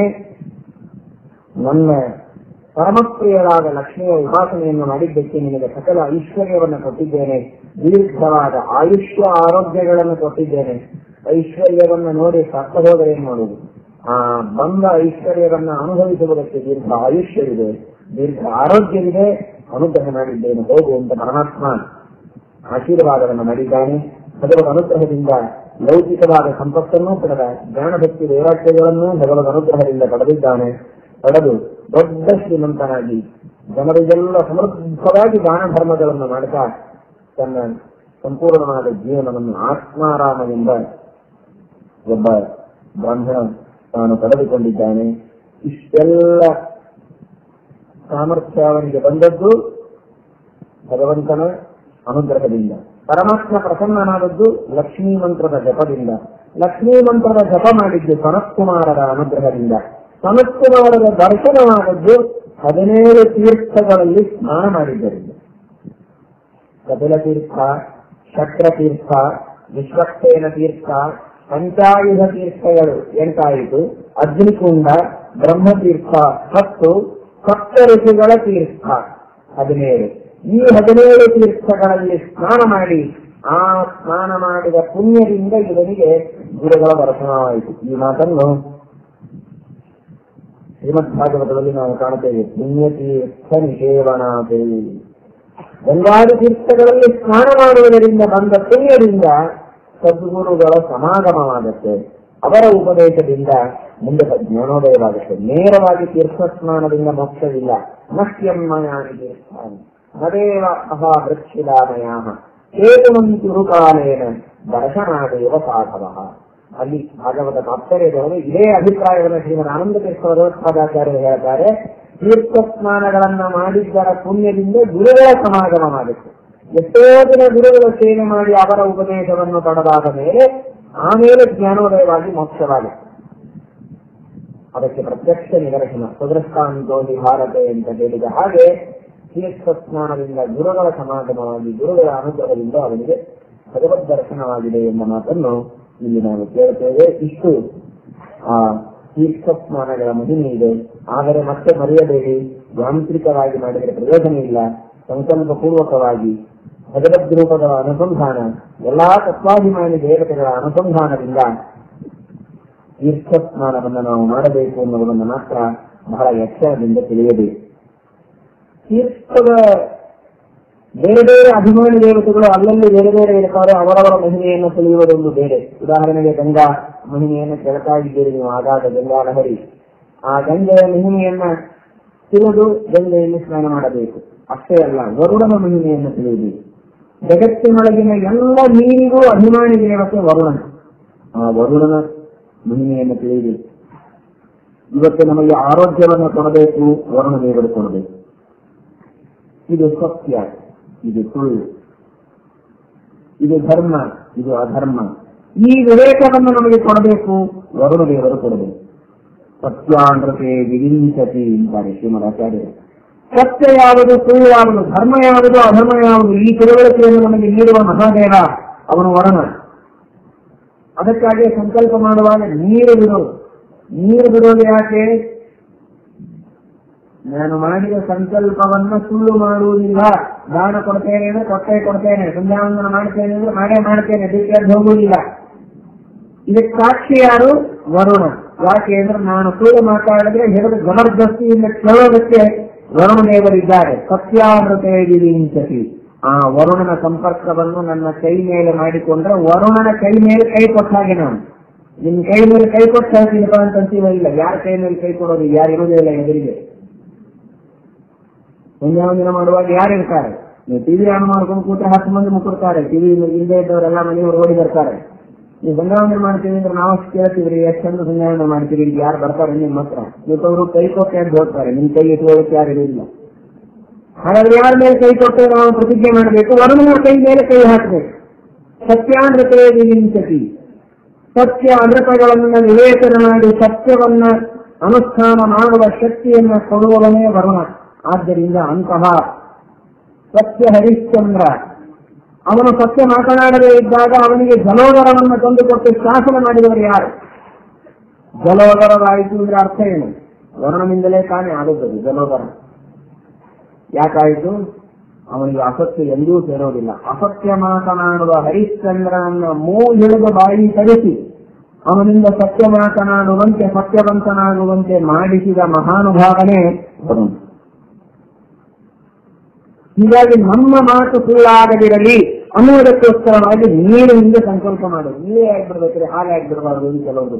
ಬೇಕಾಷ್ಟು ನಮ್ಮ ಮನೆಯೊಳಗೆ ಹೈನದ ಹಾಲಾಗ್ಬಿಡಬಾರದು ಅಂತ. ನಿಮ್ಮ ಮನೆಯೊಳಗೆ ಹೈನಿರ್ಬೋದು, ಸರಿಯಾಗಿ ಏನಿರ್ಬೋದು, ಆದ್ರೆ ಬಿಡೋದು ಮಾತ್ರ ನೀರೇ ಬಿಡಬೇಕು, ಹಾಲು ಬಿಡಬಾರದು. ಯಾಕೆ ಅಂದ್ರೆ ಸತ್ಯಾಮೃತೆ ವಿರಿಂಚತಿ. ಅದು ವರುಣನ ಮಹಿಮೆ. ಇದು ವರುಣನ ಅನುಸಂಧಾನ. ಹಾಗಾದರೆ ಆರೋಗ್ಯಕ್ಕೆ ವರುಣ ಬೇಕು, ಸತ್ಯವಂತಿಕೆಯನ್ನು ನಾವು ಧರಿಸುವುದಕ್ಕೆ ಹೊರಡಬೇಕು. ಅನ್ನದಾನ ಮೊದಲಾದ ದಾನಗಳನ್ನು ಮಾಡುವಲ್ಲಿ ನಮಗೆ ಶ್ರದ್ಧೆ ಮನಸ್ಸಿನಲ್ಲಿ ಮೂಡಬೇಕಾದ್ರೆ ಹೊರಡಬೇಕು. ಅನ್ನದಾನ ಮಾಡಬೇಕು ಅಂದ್ರೆ ಕೆಲವು ಹೆಣ್ಣು ಮಕ್ಕಳಿಗೆ ಅಥವಾ ಕೆಲವು ಗಂಡಸರಿಗೆ ಅದೇನೋ ಮನಸ್ಸು ಉತ್ಸಾಹದಿಂದ ಮುಂದೆ ಬರ್ತದೆ. ಎಷ್ಟು ಜನ ಬಂದ್ರೆ ಮಾಡಿ ಹಾಕಬೇಕು ಅಂತ ಅನಿಸ್ತದೆ. ಯಾಕೆ ಹಾಗಾಗತ್ತೆ? ವರುಣದೇವರ ಅನುಗ್ರಹ ಇದೆ ಅಂತ ಅರ್ಥ. ಜನ್ಮಾಂತರದಲ್ಲಿ ವರುಣನ ಉಪಾಸನೆ ಮಾಡಿದ್ದಾರೆ ಅಂತ ಅರ್ಥ. ಅನ್ನದಾನಾದಿಗಳಲ್ಲಿ ಶ್ರದ್ಧೆಯನ್ನು ಕೊಡುವ ದೇವತೆ, ಆ ಡಿಪಾರ್ಟ್ಮೆಂಟಿನ ಹೆಡ್ ಯಾರು ಅಂದ್ರೆ ವರುಣ. ಆ ವರುಣ ಈ ನಾನು ಮುಳುಗುವ ನೀರಿನೊಳಗಿದ್ದಾನೆ, ನನಗೆ ಆರೋಗ್ಯ, ಸತ್ಯವಂತಿಕೆ, ಅನ್ನದಾನಾದಿ ಸತ್ಕರ್ಮಗಳನ್ನು ಮಾಡುವ ವಿಷಯದಲ್ಲಿ ಶ್ರದ್ಧೆ ಇವುಗಳನ್ನು ಕೊಡಿ. ವರುಣ ತನ್ನೊಳಗೆ ಭಗವಂತನನ್ನು ಇಟ್ಟುಕೊಂಡಿದ್ದಾನೆ. ಸಮುದ್ರರಾಜ ವರುಣ ನನ್ನ ಮನಸ್ಸಿನಲ್ಲಿಯೂ ಭಗವಂತ ಬಂದು ನೆಲೆಸುವಂತೆ ಅನುಗ್ರಹ ಮಾಡಲಿ ಅಂತ ಪ್ರಾರ್ಥಿಸಬೇಕು ವರುಣನಿಗೆ. ಅದೇ ನೀರಿನೊಳಗೆ ನೀರಿಗೆ ಅಭಿಮಾನಿಯಾದ ಇಂದ್ರದೇವರು ಇದ್ದಾರೆ. ಅವರು ಯಜ್ಞಯಾಗಾದಿಗಳನ್ನು ಮಾಡುವುದಕ್ಕೆ ನಮಗೆ ಶ್ರದ್ಧೆಯನ್ನು ಕೊಡುತ್ತಾರೆ. ಈ ನೀರಿನಲ್ಲಿ ಸ್ನಾನ ಮಾಡಿದಾಗ ಈ ಪುಣ್ಯದಿಂದ ನೀರಿಗೆ ಅಭಿಮಾನಿಗಳಾದ ಇಂದ್ರದೇವರು ಯಜ್ಞಯಾಗಾದಿಗಳನ್ನು ಮಾಡುವುದಕ್ಕೆ ಶ್ರದ್ಧೆಯನ್ನು ಕೊಡಲಿ ಅಂತ ಚಿಂತನೆ ಮಾಡ್ತಾ ಮುಳುಗಬೇಕು ಅನ್ನೋ ಮಾಡ್ತೇವೆ. ಹೇಗೆ ಅನ್ನಿಸ್ತದೆ, ಎಲ್ಲಿ ಮುಳುಗಬೇಕು? ನಳದೊಳಗೆ ಮುಳುಗಬೇಕಾ ಹೇಗೆ? ಯಾವುದೋ ಇಲ್ಲಿ ಹೊಳಬೇಕಾದ್ರೆ ನಳದೊಳಗೆ ಹೋಗಿ ಮುಳುಗ್ಬೋದು, ನಾವೇ ಮುಳುಗ್ಬೋದು ಅಂತ ನದಿ ಸ್ನಾನದ ಕಾನ್ಸೆಪ್ಟೇ ಹೋಗಿದೆ. ಈಗ ಬೇಡಿ ಮುಳುಗುವುದು ಬೇಡ, ತಲೆ ಮೇಲೆ ನೀರು ಹಾಕುವಾಗಾದರೂ ಇಲ್ಲಿ ಅನುಸಂಧಾನ ಮಾಡಿ ಸಾಕು. ಅದಾದ ಮೇಲೆ ಗರುಡದೇವರು, ಶೇಷದೇವರು, ರುದ್ರದೇವರು ನೀರಿಗೆ ಅಭಿಮಾನಿಗಳಾಗಿದ್ದಾರೆ. ಶೇಷದೇವರು ಹಾಗೂ ರುದ್ರದೇವರು ಇಬ್ಬರೂ ಕೂಡ ಇದೀಗ ನಮ್ಮ ವಿದ್ಯಾರ್ಥಿಗಳಿಗೆಲ್ಲ ಹಾಗೆ ನಾನಾ ವಿಧವಾದ ಶಾಸ್ತ್ರಗಳ ಪಾಠ ಪ್ರವಚನವನ್ನು ಮಾಡುವ ವಿಷಯದಲ್ಲಿ ಮಹಾಭಾರತ, ರಾಮಾಯಣ, ಭಾಗವತ, ಸತ್ಶಾಸ್ತ್ರಗಳು ಇವುಗಳ ಪಾಠ ಪ್ರವಚನದಲ್ಲಿ ಶ್ರದ್ಧೆಯನ್ನು ನಮಗೆ ಬೇಕಲ್ಲ, ಅದನ್ನು ರುದ್ರದೇವರು ಮತ್ತು ಶೇಷದೇವರು ನಮಗೆ ದಯಪಾಲಿಸಲಿ ಅಂತ ನೀರಿನಲ್ಲಿ ಸ್ನಾನ ಮಾಡಬೇಕು. ಇದು ಮತ್ತೊಂದು. ವೇದಗಳನ್ನು ಓದುವ ಶ್ರದ್ಧೆ ಬೇಕು ಅಂತ ಗರುಡದೇವರಿಗೆ ಪ್ರಾರ್ಥನೆ ಮಾಡಬೇಕು. ಭಗವಂತನ ಜ್ಞಾನ, ಭಕ್ತಿ, ವೈರಾಗ್ಯಗಳು ನಮ್ಮಲ್ಲಿ ಹೆಚ್ಚಾಗಬೇಕು ಅಂತ ಬ್ರಹ್ಮದೇವರಲ್ಲಿ ಪ್ರಾರ್ಥನೆ ಮಾಡಿ. ಇಷ್ಟೆಲ್ಲ ಜನ ನೀರಿಗೆ ಅಭಿಮಾನಿಗಳಿದ್ದಾರೆ. ಅವರವರ ಕೆಲಸ ಬೇರೆ ಬೇರೆ ಇದೆ. ಇದೆಲ್ಲವನ್ನು ಹೇಳುವವರು ನಮ್ಮ ಶ್ರೀಮದ್ ಆನಂದ ತೀರ್ಥ ಜಗತ್ಸಾದಾಚಾರ್ಯರು. ನೀವು ಎಲ್ಲಿ ಸಿಗುವುದಿಲ್ಲ ನಿಮಗೆ ಈ ವಿಷಯದಲ್ಲಿ. ಇದೆಲ್ಲಿ ಅನುಸಂಧಾನ ಬರ್ತದೆ? ನೀರಿನಲ್ಲಿ ಸ್ನಾನ ಮಾಡುವಾಗ, ಮುಳುಗುವಾಗಲೋ, ತಂಬಿಗೆಯಿಂದ ನೀರು ಹಾಕುವಾಗಲೋ ಏನೂ ಇರುವುದಿಲ್ಲ. ಅವಕಾಶವಾಗಿ ಸ್ನಾನ ಮಾಡಿ ಆಲೋಚನೆ ಮಾಡಬೇಕು ಅಂತ ತಾತ್ಪರ್ಯ ಅಲ್ಲ, ಸ್ನಾನನೇ. ಆದರೆ ಸ್ವಲ್ಪ ಅವಧಾನದಿಂದ ವರುಣ, ಮೊದಲಿಗೆ ಗಂಗಾದಿ ದೇವತೆಗಳು, ವರುಣ ದೇವರು, ಆಮೇಲೆ ಇಂದ್ರದೇವರು, ಗರುಡಕೇಶ ರುದ್ರರು, ಬ್ರಹ್ಮದೇವರು, ಆಮೇಲೆ ಸರ್ವಾಂತರ್ಯಾಮಿಯಾದ ಚಿತ್ತರೂಪಿಯಾದಂತಹ ಭಗವಂತ ನೀರಿನಲ್ಲಿದ್ದಾನೆ, ಅನಂತ ಗುಣಪೂರ್ಣನಾದವನು, ಅವನು ನಮ್ಮ ಎಲ್ಲ ದೋಷಗಳನ್ನು ಕಳೆಯುತ್ತಾನೆ ಅಂತ ಚಿಂತನೆ. ಈ ಚಿಂತನದಿಂದ ಸ್ನಾನ ಮಾಡಿದರೆ, ನಿಮ್ಮ ಮನೆಯೊಳಗಿರುವ ನಲ್ಲಿಯೊಳಗೆ ಸ್ನಾನ ಮಾಡಿದರೆ ಸರಿ 33 ಕೋಟಿ, 3.5 ಕೋಟಿ, ಅರ್ಧ ತ್ರಿಕೋಟಿ ತೀರ್ಥ, 3.5 ಕೋಟಿ ತೀರ್ಥಗಳಲ್ಲಿ ಸ್ನಾನ ಮಾಡಿದ ಪುಣ್ಯ ನಿಮಗೆ ಬರುತ್ತೆ. ಇಲ್ಲದೇ ಇದ್ರೆ ಗಂಗಾ ಸ್ನಾನ ಮಾಡಿದ್ರು ಪುಣ್ಯ ಬರುವುದಿಲ್ಲ. ಇಷ್ಟು ಅನುಸಂಧಾನದಿಂದ ಆತ್ಮಾರಾಮ ಮೊದಲಾದ ಬ್ರಾಹ್ಮಣರು ಸ್ನಾನವನ್ನು ಮಾಡಿ ಪವಿತ್ರರಾಗಿದ್ದಾರೆ ಅಂತ ಭಾವಿಸಿ ಬರೀ ಆಂತರಿಕವಾಗಿ ಸ್ನಾನ ಮಾಡಿದ್ದಾರೆ ಅಂತ ತಿಳಿಯಬೇಕು. ಮಧ್ಯದೇಶದ ಕಥೆ ಮುಗಿಯಿತು. ಮಹಾರಾಷ್ಟ್ರ ಯಜ್ಞದೇವ ಅಂತ ಒಬ್ಬ ಬ್ರಾಹ್ಮಣ. ಮಹಾರಾಷ್ಟ್ರದ ಯಜ್ಞದೇವನೆಂಬ ಬ್ರಾಹ್ಮಣನ ಮಗ ಸುಮತಿ, ಹೆಸರು ಸುಮತಿ, ಆದರೆ ಮಹಾ ದುರ್ಮತಿಯರು. ಹೆಸರಿಗೆ ಅತ್ಯಂತ ವಿಪರೀತವಾಗಿದ್ದ ವ್ಯಕ್ತಿ. ತಂದೆ ಯಜ್ಞದೇವ ಪರಮ ಭಗವದ್ಭಕ್ತ, ಅತಿಥಿ ಸತ್ಕಾರ ಮಾಡುವವನು. ಅಂತಹ ವಿಶ್ವಭಕ್ತನಾದ ಯಜ್ಞದೇವನ ಮಗ ಇವನು ಮಾತ್ರ ಯಾವಾಗಲೂ ಜಾರರ ಜೊತೆಗೆ ಸಮಾಧಾನವನ್ನು. ಆ ದುಷ್ಟರಾದ ಜಾರರ ಸಹವಾಸದಲ್ಲಿ ಇವನಿಗೂ ದುಷ್ಟ ಪ್ರವೃತ್ತಿ ಬೆಳೆದಿದೆ. ಕೇವಲ ಕೆಟ್ಟ ವಿಚಾರದಲ್ಲಿ ಜೀವನವನ್ನ ಮಾಡ್ತಾ ಇದ್ದಾನೆ. ಒಂದು ದಿನ ಒಬ್ಬ ದೇವರ ಹೆಣ್ಣು ಮಗಳು ಅವಳ ಮನೆಗೆ ಹೋಗಿ ಆ ದುಷ್ಟ ಸಹವಾಸವನ್ನ ಮಾಡುವುದಕ್ಕೆ ಪ್ರಾರಂಭ ಮಾಡಿದ. ಹೇಗೆ ಮಾಧವ ಕುಂತಲಾನ ಸಂಪರ್ಕದಿಂದ ತನ್ನ ಜೀವನವನ್ನು ಹಾಳು ಮಾಡಿಕೊಂಡ, ಅದರಂತೆ ಈ ಸುಮತಿಯೂ ಕೂಡ ಅವರ ಸಂಸರ್ಗದಿಂದ ಮದ್ಯಪಾನವನ್ನ ಮಾಡಿ ಮಾಂಸಭಕ್ಷಣವನ್ನ ಮಾಡಿ ದುಷ್ಟವಾದ ಜೀವನವನ್ನ ಮಾಡುವುದಕ್ಕೆ ಪ್ರಾರಂಭ ಮಾಡಿದ್ದಾನೆ. ಹಣ ಇಲ್ಲ, ಕ್ಷಣಕ್ಕೆ ಹಣ ಕೇಳ್ತಾ ಇದ್ದಾಳೆ ಅವಳು. ಹಣ ಇಲ್ಲ, ಹಣ ಇರದಿದ್ರೆ ನನ್ನ ಮನೆಯಲ್ಲಿ ಇರಬೇಡ ಅಂತ.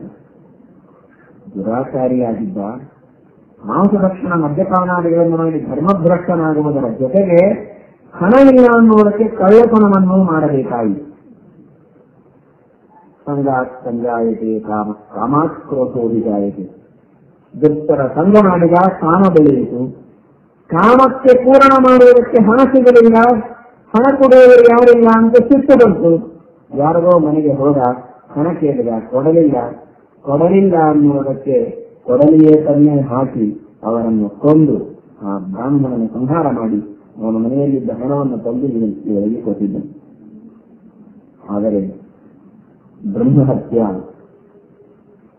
ಶ್ರೀಮದ್ ಆಚಾರ್ಯರು ಹೇಳ್ತಾರೆ, ಪುಣ್ಯ ಪಾಪ ಇವುಗಳೆಲ್ಲದಕ್ಕೂ ಭಗವಂತ ನಿಯಾಮಕನಾಗಿದ್ದಾನೆ. ಈ ಪುಣ್ಯ ಪಾಪಗಳೆಲ್ಲವೂ ಕೂಡ ಬರೀ ಕಣ್ಣಿಗೆ ಕಾಣದ ಜಡವಸ್ತುಗಳಲ್ಲ, ಇವು ಬರೀ ಗುಣಬೇಕಾದ ಒಂದು ವಸ್ತುಗಳಲ್ಲ, ಇವುಗಳಲ್ಲಿ ಚೇತನವಿದೆ ಅಂತ ಹೇಳ್ತಾರೆ. ಸ್ವಕರ್ಮ ಫಲ ಭಾಂಗೀತೆ ಬಹಳ ಗಂಭೀರವಾದ ಮಾತನ್ನು ಶ್ರೀಮದ್ ಆಚಾರ್ಯರ ಅನುವ್ಯಾಖ್ಯಾನದಲ್ಲಿ ತಿಳಿಸ್ತಾರೆ. ಪ್ರತಿಯೊಂದು ಚೇತನಕ್ಕೂ ಕೂಡ, ಪ್ರತಿಯೊಂದು ಪುಣ್ಯಪಾಪಗಳಿಗೂ ಒಬ್ಬ ದೇವತೆ ಇರ್ತದೆ, ಅಭಿಮಾನಿ ಇದ್ದಾರೆ, ಅಭಿಮಾನಿ ಚೇತನರಿದ್ದಾರೆ. ಪ್ರತಿಯೊಂದು ಅಂದ್ರೆ ಪ್ರತಿಯೊಂದು ಅರ್ಥವಾದ ಅಂತ ಹೇಳ್ತೀವಲ್ಲ, ಸುಮ್ಮನೆ ಹೇಳಿರೋರು ಅಂತ ಹಾಗಲ್ಲ. ಇವತ್ತು ನಾನೊಂದು ಮಾತಾಡ್ತಾ ಇದ್ದೇನೋ ಇಲ್ವೋ, ಪುರಾಣ ಸ್ಕಂದ ಪುರಾಣದ ಒಂದು ಕಥೆಯನ್ನು ನಿಮಗೆ ಹೇಳಿದೆ. ಒಂದು ಪುಣ್ಯ ಬಂತು ನನಗೆ, ಕೇಳಿದ್ರೆ ಇನ್ನೊಂದು ಪುಣ್ಯ ಬಂತು. ನನಗೆ ಬಂದ ಈ ಪುಣ್ಯಕ್ಕೆ, ನಿಮಗೆ ಬಂದ ಈ ಪುಣ್ಯಕ್ಕೆ ಒಬ್ಬ ಅಭಿಮಾನಿ ಇದ್ದಾನೆ. ನನ್ನ ಪುಣ್ಯಕ್ಕೆ ಒಬ್ಬ ಬೇರೆ, ನಿಮ್ಮ ಪುಣ್ಯಕ್ಕೆ ಬೇರೆ. ಇನ್ನೊಂದು ಕಥೆ ಹೇಳಿದೆ, ಆ ಪುಣ್ಯಕ್ಕೆ ಮತ್ತೊಬ್ಬನೇ. ಹೀಗೆ ಒಬ್ಬೊಬ್ಬ ಜೀವ ಅನಂತ ಪುಣ್ಯಗಳನ್ನು ಮಾಡಿದರೆ ಅವನಿಗೆ ಅನಂತ ಪುಣ್ಯಗಳಿಗೆ ಅಭಿಮಾನಿಗಳು ಅನಂತ ಜನ ಇದ್ದಾರೆ. ಆ ಒಬ್ಬೊಬ್ಬ ಅಭಿಮಾನಿಗಳು ಕೈ ಕಟ್ಕೊಂಡು ಕೂತಿರುವುದಿಲ್ಲ, ಅವರು ತಾವೂ ಒಳ್ಳೆ ಕೆಲಸ ಮಾಡ್ತಾ ಇರ್ತಾರೆ. ಅವರು ಮಾಡುವ ಒಂದೊಂದು ಕಾರ್ಯಗಳಿಗೂ ಅಭಿಮಾನಿಗಳಾದವರು ಮತ್ತೆ ಅನಂತರಿದ್ದಾರೆ. ಇಂತಹ ಒಬ್ಬೊಬ್ಬ ಜೀವರು ಮಾಡುವ ಅನಂತ ಪುಣ್ಯಗಳು ಪಾಪಗಳು, ಅವುಗಳಿಗೆ ಅಭಿಮಾನಿಗಳಾದ ಅನಂತ ಚೇತನರು, ಅವರು ಒಬ್ಬೊಬ್ಬರು ಮಾಡುವ ಅನಂತ ಪುಣ್ಯ ಪಾಪಗಳು, ಅದಕ್ಕೆ ಅಭಿಮಾನಿಗಳಾದ ಅನಂತ ಚೇತನರು. ಇದು ಎಂದು ಮುಗಿಯುತ್ತಿದೆ? ಮುಗಿಯದ ಕಥೆ. ಇಂತಹ ಅನಂತ ಜೀವರಿಗೂ ನಿಯಾಮಕರಾದವರು ವಾಯುದೇವರು, ಲಕ್ಷ್ಮೀದೇವಿ, ಅವರೆಲ್ಲರಿಗೂ ಹಾಗೂ ಈ ಚೇತನರಿಗೂ ನಿಯಾಮಕನಾದವರು ಭಗವಂತ. ಇದೊಂದು ಮನೆಗೆ ಸಾಕಲ್ಲ, ದೇವರು ಸರ್ವೋತ್ತಮ ಅಂತ ತಿಳಿದುಕೊಳ್ಳುವುದಕ್ಕೆ ನನಗೆ ಬೇರೆ ಏನು ಬೇಕು ಅಂತ ಕೇಳ್ತಾರೆ ಅನುವ್ಯಾಖ್ಯಾನದಲ್ಲಿ ಆಚಾರ್ಯ. ಯಾವುದೂ ಬೇಡ, ಇದೊಂದೇ ಸಾಕಲ್ಲ ಅಂತ ಅದನ್ನು ಹೇಳುವಾಗ ಈ ಮಾತನ್ನು ಅಂತಾರೆ ಆಚಾರ್ಯರು. ಅದು ಹೇಗೆ ಪುಣ್ಯ ಪಾಪಗಳಿಗೆ ಚೈತನ್ಯವಂತೆ ಅಂತ ಆಗ ಹೇಳ್ತಾರೆ. ಬ್ರಹ್ಮಹತ್ಯಾದಿ ಪಾಪಗಳು ಮೂರ್ತಿನಂತಾಗಿ ಬೆನ್ನು ಹತ್ತಿದ ಕಥೆ ಅನೇಕ ಪುರಾಣಗಳಲ್ಲಿ ನಮಗೆ ಬರ್ತದೆ. ಪುಣ್ಯ ಪಾಪಗಳೇ ಜಡ, ಆದರೆ ಅದಕ್ಕೆ ಅಭಿಮಾನಿಗಳು ಚೇತನರು. ಈ ಸುಮತಿ ಬ್ರಾಹ್ಮಣನನ್ನು ಸಂಹಾರ ಮಾಡಿದ ತಕ್ಷಣ ಬ್ರಹ್ಮಹತ್ಯ ಕೆಲವು ಸಲ ಕಾಣದೇ ಬರ್ತದೆ, ಕೆಲವೊಮ್ಮೆ ಕಾಣುವಂತೆ ಬರ್ತದೆ. ಬ್ರಹ್ಮಹತ್ಯ ಇವರನ್ನು ಬೆನ್ನು ಹತ್ತಿ ಬರ್ತಾ ಇದೆ. ನೀಲವಸ್ತ್ರಧರ ಭೀಮ ಪ್ರಶಂ ರಕ್ತ ಶಿರೋರಹ, ಅತ್ಯಂತ ತಪ್ಪಾದ ವಸ್ತ್ರವನ್ನು ಧಾರಣ ಮಾಡಿ, ಭಯಾನಕವಾದಂತಹ ರೂಪವನ್ನು ಧಾರಣ ಮಾಡಿ, ಕೆಂಪು ಕೂದಲುಗಳು ಹಟ್ಟಹಾಸವನ್ನು ಮಾಡ್ತಾ ಇದೊಂದು ಭೂಮಂಡಲದಲ್ಲಿ ಕಂಪನವನ್ನು ಉಂಟು ಮಾಡುವಂತೆ ರೌದ್ರವಾದ ರೂಪವನ್ನು ತೆಗೆದುಕೊಂಡು ಹೆಜ್ಜೆ ಇಡುತ್ತಾ ಬ್ರಹ್ಮಹತ್ಯೆ ಬರ್ತಾ ಇದ್ರೆ ಗಾಬರಿಯಾಗಿ ಓಡ್ತಾ ಇದ್ದಾನೆ. ಎಲ್ಲಿ ಓಡಿದರೂ ಕೂಡ ಇವನನ್ನು ಬಿಡ್ತಾ ಇಲ್ಲ. ಕೊನೆಗೆ ತಂದೆ ಹತ್ರ ಬಂದು ಕಾಲಿಗೆ ಬಿದ್ದ. ಅವನಿಗೆ ಪುತ್ರ ಮಾಮ, ಇವನು ದುಷ್ಟ ಅಂತ ಗೊತ್ತಾಗಿತ್ತು. ಆದರೂ ಕೂಡ ಮಗ ಇವತ್ತಿಲ್ಲ ನಾಳೆ ಒಳ್ಳೆ ದಾರಿಗೆ ಬರಬಹುದು ಅಂತ ಅವನನ್ನು ಹತ್ತಿರ ಕರೆದುಕೊಂಡು ಕೂಡಿಸಿದರೆ ಬ್ರಹ್ಮಹತ್ಯೆ ಹೇಳ್ತಾ ಇದ್ದಾನೆ, ಬಿಡು, ನಾನು ಅವನು ಕರೆದುಕೊಂಡು ಹೋಗೋದಕ್ಕೆ ಬಂದಿದ್ದೇನೆ, ನೀನು ಹಿಡ್ಕೋಬೇಡ ಅಂತ. ಎಳೆಯಲಿಲ್ಲ, ಬಿಡು ಅಂತ ಹೇಳ್ತಾ ಇದ್ದೀನಿ. ಎಷ್ಟು ಸೂಕ್ಷ್ಮ ಇದೆ ನೋಡಿ. ಅಂದ್ರೆ ಈ ಯಜ್ಞದೇವ ಅತ್ಯಂತ ಸಾತ್ವಿಕನಾದ, ಧಾರ್ಮಿಕನಾದ, ಪುಣ್ಯವಂತನಾದ, ಪಾವನ ಜೀವನ ಮಾಡುವ ವ್ಯಕ್ತಿ. ಹೀಗಾಗಿ ಇವನು ಮುಟ್ಟಿದಾಗ ಕಸಿದುಕೊಳ್ಳುವಷ್ಟು ಧೈರ್ಯ ಆ ಬ್ರಹ್ಮಹತ್ಯೆಗಿಲ್ಲ. ವಾದವಾರಿಯರ ಕಥೆ ನೆನಪಾಗ್ತದೆ. ವಾದವಾರಿಯರ ಸ್ವಂತ ಮಗ, ಔರಸ ಪುತ್ರ, ಸಣ್ಣ ಮಗು ಕೂತು ಅನಾರೋಗ್ಯವಾಗಿ ನಿತ್ಯದಲ್ಲಿ ಧನ್ವಂತರಿ ಜಪ ಮಾಡಿ ಅಭಿನಂದನೆ ಮಾಡಿ ತೀರ್ಥವನ್ನು ಕೊಡ್ತಾ ಇದ್ರು ಯಾರ್ಯಾರಿಗೆ. ಮಗುವಿಗೆ ಆರೋಗ್ಯ ಆಗಲಿ, ಮುಂದೆ ಶಾಸ್ತ್ರ ಹೋಗಲಿ ಇಲ್ಲ. ಆದ್ರೆ ಹೆಂಡತಿ ಯಾವಾಗಲೂ ಹೆಂಡತಿ ವಿಚಾರ ಮಾಡಿದ್ದು, ಜ್ವರ ಬಂದಿದೆ, ಈ ಸರಿ ಅನಾರೋಗ್ಯ ಆಗಿದೆ, ಇವರು ಕಣ್ಣೀರು ಕೊಟ್ಟರೆ ಗತಿ ಏನು ಅಂತ. ಆವಾಗ ಕುಡಿಸ್ತಾನೇ ಇರಲಿಲ್ಲ, ಗಿಡಕ್ಕೆ ಹಾಕಿಬಿಡ್ತಿದ್ರು.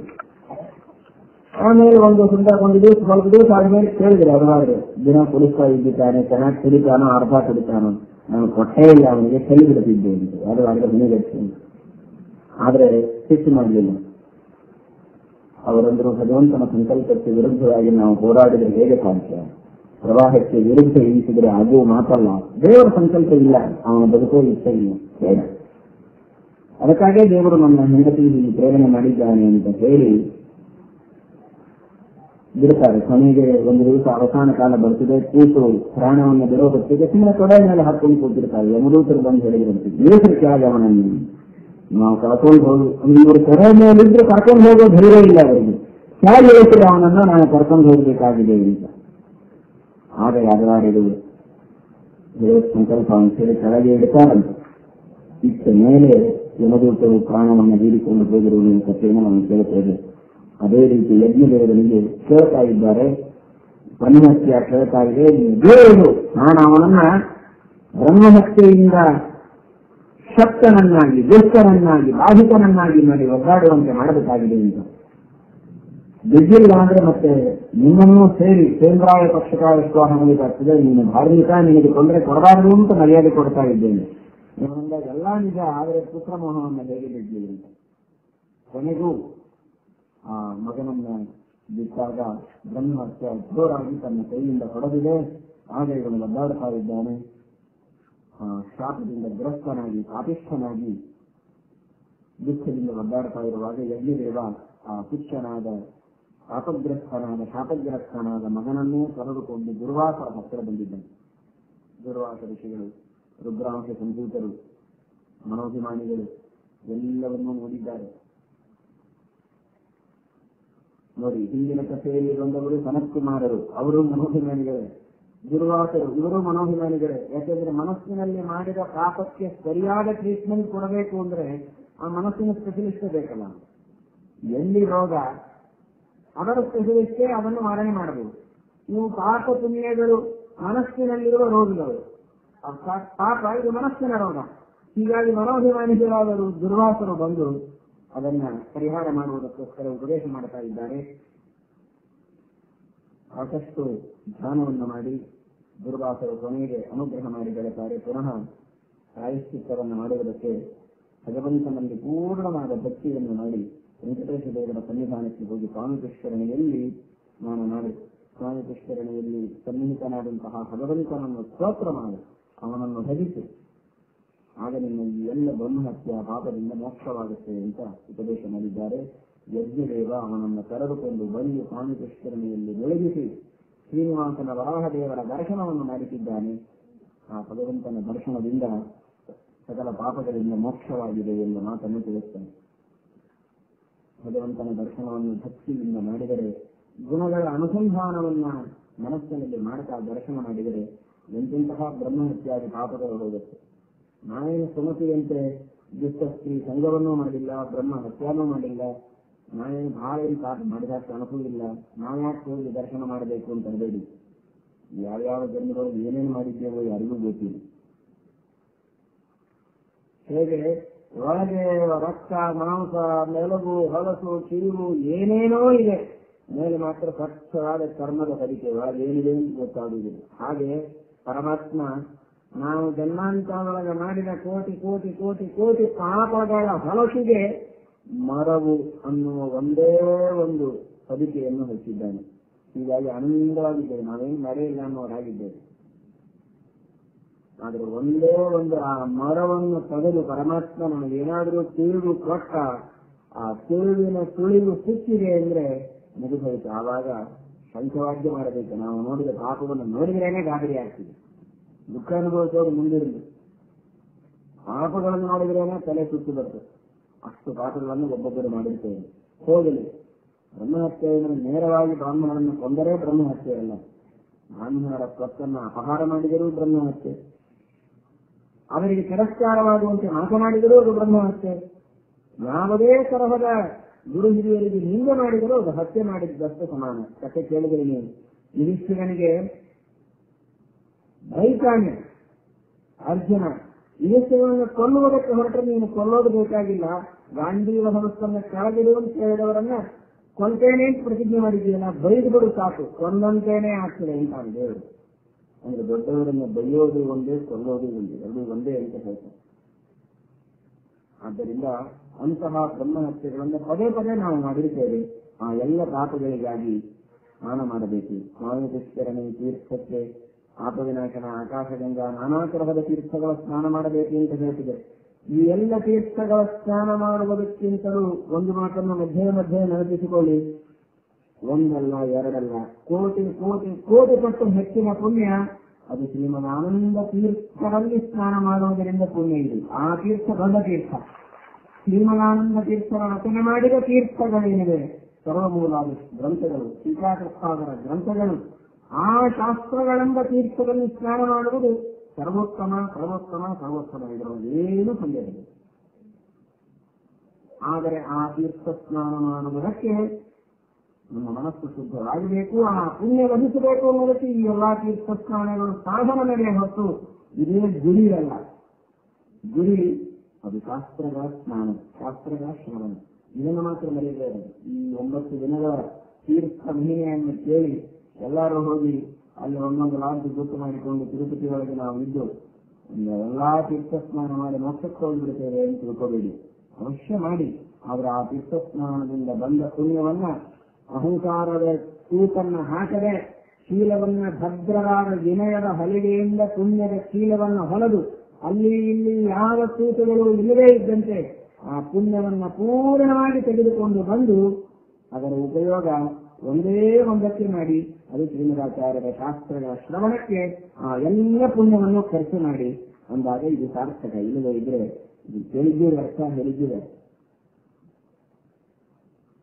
ಇಷ್ಟು ಮಹಾಪುಣ್ಯವಿದೆ ಆ ತೀರ್ಥಗಳ ಸ್ಥಾನದಿಂದ ಎಂಬುದಾಗಿ ಶಾಸ್ತ್ರದಲ್ಲಿ ಕೇಳ್ತಾರೆ.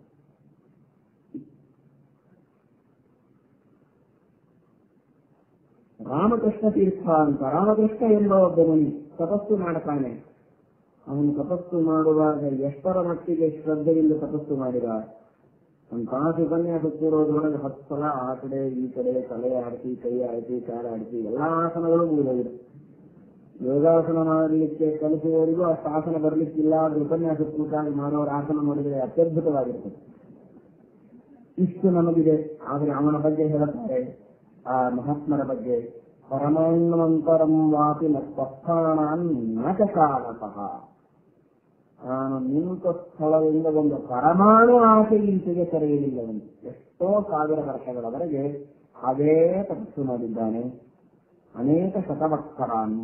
ಆಗ ಅವನ ಮೈ ಮೇಲೆ ಅದ್ಭುತವಾದ ಹುತ್ತು ಬೆಳೆದು ಹೋಗಿದೆ. ಹುತ್ತು ಬೆಳೆದರೆ ಆಲೋಚನೆ ಮಾಡಿ, ಒಂದು ಕಾಳು ಮಣ್ಣು ಕಣ್ಣಿನ ಮೇಲೆ ಬಿದ್ದರೆ ಹೀಗೆ ಹಾರಿಸಿಗುತ್ತೆ. ಒಂದು ನಿಮಿಷ ಜಪ ಮಾಡುವಾಗ ಜಪ ಮುಗಿಯೋವರೆಗೂ ತಡ್ಕೊಳ್ಳಿಕ್ಕೆ ಆಗುದಿಲ್ಲ. ಅಷ್ಟೊಂದು ಅರ್ಥವನ್ನು ಮತ್ತೆ ಹಾಕಿದೆ ಮಾಡ್ತೀವಿ. ನೀರು ಬಿದ್ದರೆ ತಡ್ಕೊಳ್ಳಿಕ್ಕೆ ಆಗುದಿಲ್ಲ. ಅಂಥದ್ದು ಹುತ್ತು ಮೈ ಮೇಲೆ ಬೆಳೆದರೂ ಅವನಿಗೆ ಹೊತ್ತು ಹೋದದ್ದೇ ಗೊತ್ತಾಗಲಿಲ್ಲ. ಅಷ್ಟು ಆನಂದವಾಗಿದ್ದಾನೆ. ಕೊನೆಗೆ ಇಂದ್ರದೇವರು ಧೋ ಧೋ ಧೋ ಅಂತ ಮಳೆ ಸುರಿಸಿ ಅವನ ಮೇಲಿರುವಂತಹ ಹುತ್ತನ್ನು ಕರಗಿಸಿದ್ದಾರೆ. ಆಗ ಭಗವಂತ ಅವರಿಗೆ ಪ್ರತ್ಯಕ್ಷನಾಗಿ ದರ್ಶನವನ್ನು ಕೊಟ್ಟ. ಅದು ರಾಮಕೃಷ್ಣ ತೀರ್ಥ ಅಂತ. ಸುಂದರ ತೀರ್ಥಕ್ಕೆ ಹೋಗುವಾಗ ಮಧ್ಯದಲ್ಲಿ ರಾಮಕೃಷ್ಣ ತೀರ್ಥ ಬರ್ತದೆ, ಅಲ್ಲಿಂದ ಮುಂದೆ ಹೋಗಬೇಕು ಸುಂದರ ತೀರ್ಥಕ್ಕೆ. ಅಂತಹ ಶ್ರೇಷ್ಠವಾದ ಆ ರಾಮಕೃಷ್ಣ ತೀರ್ಥದಲ್ಲಿ ಪುಷ್ಯ ಮಾಸದ ಹುಣ್ಣಿಮೆಯ ದಿವಸ ಸ್ನಾನ ಮಾಡಿದರೆ ಸಕಲ ತೀರ್ಥಕ್ಷೇತ್ರಗಳಲ್ಲಿ ಸ್ನಾನ ಮಾಡಿದ ಮಹಾಫಲ ದೊರೆಯುತ್ತದೆ ಎಂಬುದಾಗಿ ಹೇಳ್ತಾರೆ. ಇಂತಹ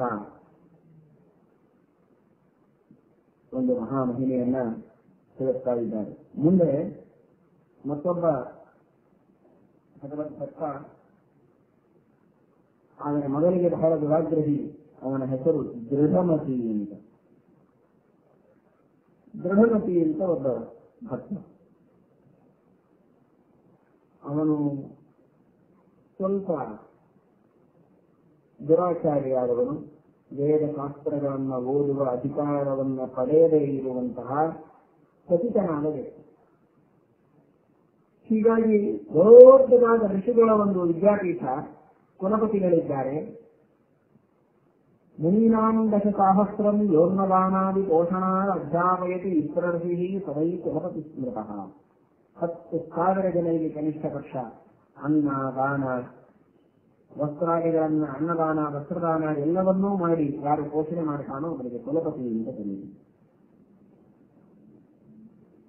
ಅಂತಹ ಮಹಾ ಕುಲಪತಿಗಳಿದ್ದಾರೆ. ಅವರ ಹತ್ರ ಹೋಗಿ ಸಾಷ್ಟಾಂಗ ನಮಸ್ಕಾರ ಹಾಕಿದ, ನನಗೆ ಪಾಠ ಹೇಳಿಕೊಡಿ, ನಾನು ವೇದ ಓದಬೇಕು, ನಾನು ಯಜ್ಞಾದಿಗಳನ್ನು ಮಾಡಬೇಕು, ಚಿತ್ರಕಾರ್ಯ ಮಾಡಬೇಕು, ನಿಮ್ಮಂತೆ ನಾನು ಇರಬೇಕು ಅಂತ. ಹೌದಪ್ಪ, ನಿನಗೆ ದೇವರ ಅನುಗ್ರಹ ಮಾಡಲಿ, ಮುಂದಿನ ಜನ್ಮದಲ್ಲಿ ಒಳ್ಳೆ ಸಜ್ಜನನಾಗಿ ಅಧಿಕಾರಿಯಾಗಿ ಹುಟ್ಟು ಆಮೇಲೆ ನೀನು ಕಲಿ, ನಿನಗೆಲ್ಲ ಉಪದೇಶ ಮಾಡ್ತಾ ಇದ್ದೇನೆ. ಇಲ್ಲ, ನನಗೆ ಇದೇ ಜನ್ಮದಲ್ಲಿ ಉಪದೇಶ, ನೀನು ಭ್ರಷ್ಟನಾಗಿದ್ದೀಯಲ್ಲ, ನಿನಗೆ ಉಪದೇಶ ಮಾಡೋದು ಆಗಲೇಬೇಕು, ಸಾಧ್ಯಗಳಿಲ್ಲ ಅಂತ ಹೇಳಿದ್ದಾರೆ. ಸರಿ, ಉಪಾಯ ಇಲ್ಲ ಅಂತ ಅವನು ದೂರ ಹೋಗಲಿಲ್ಲ.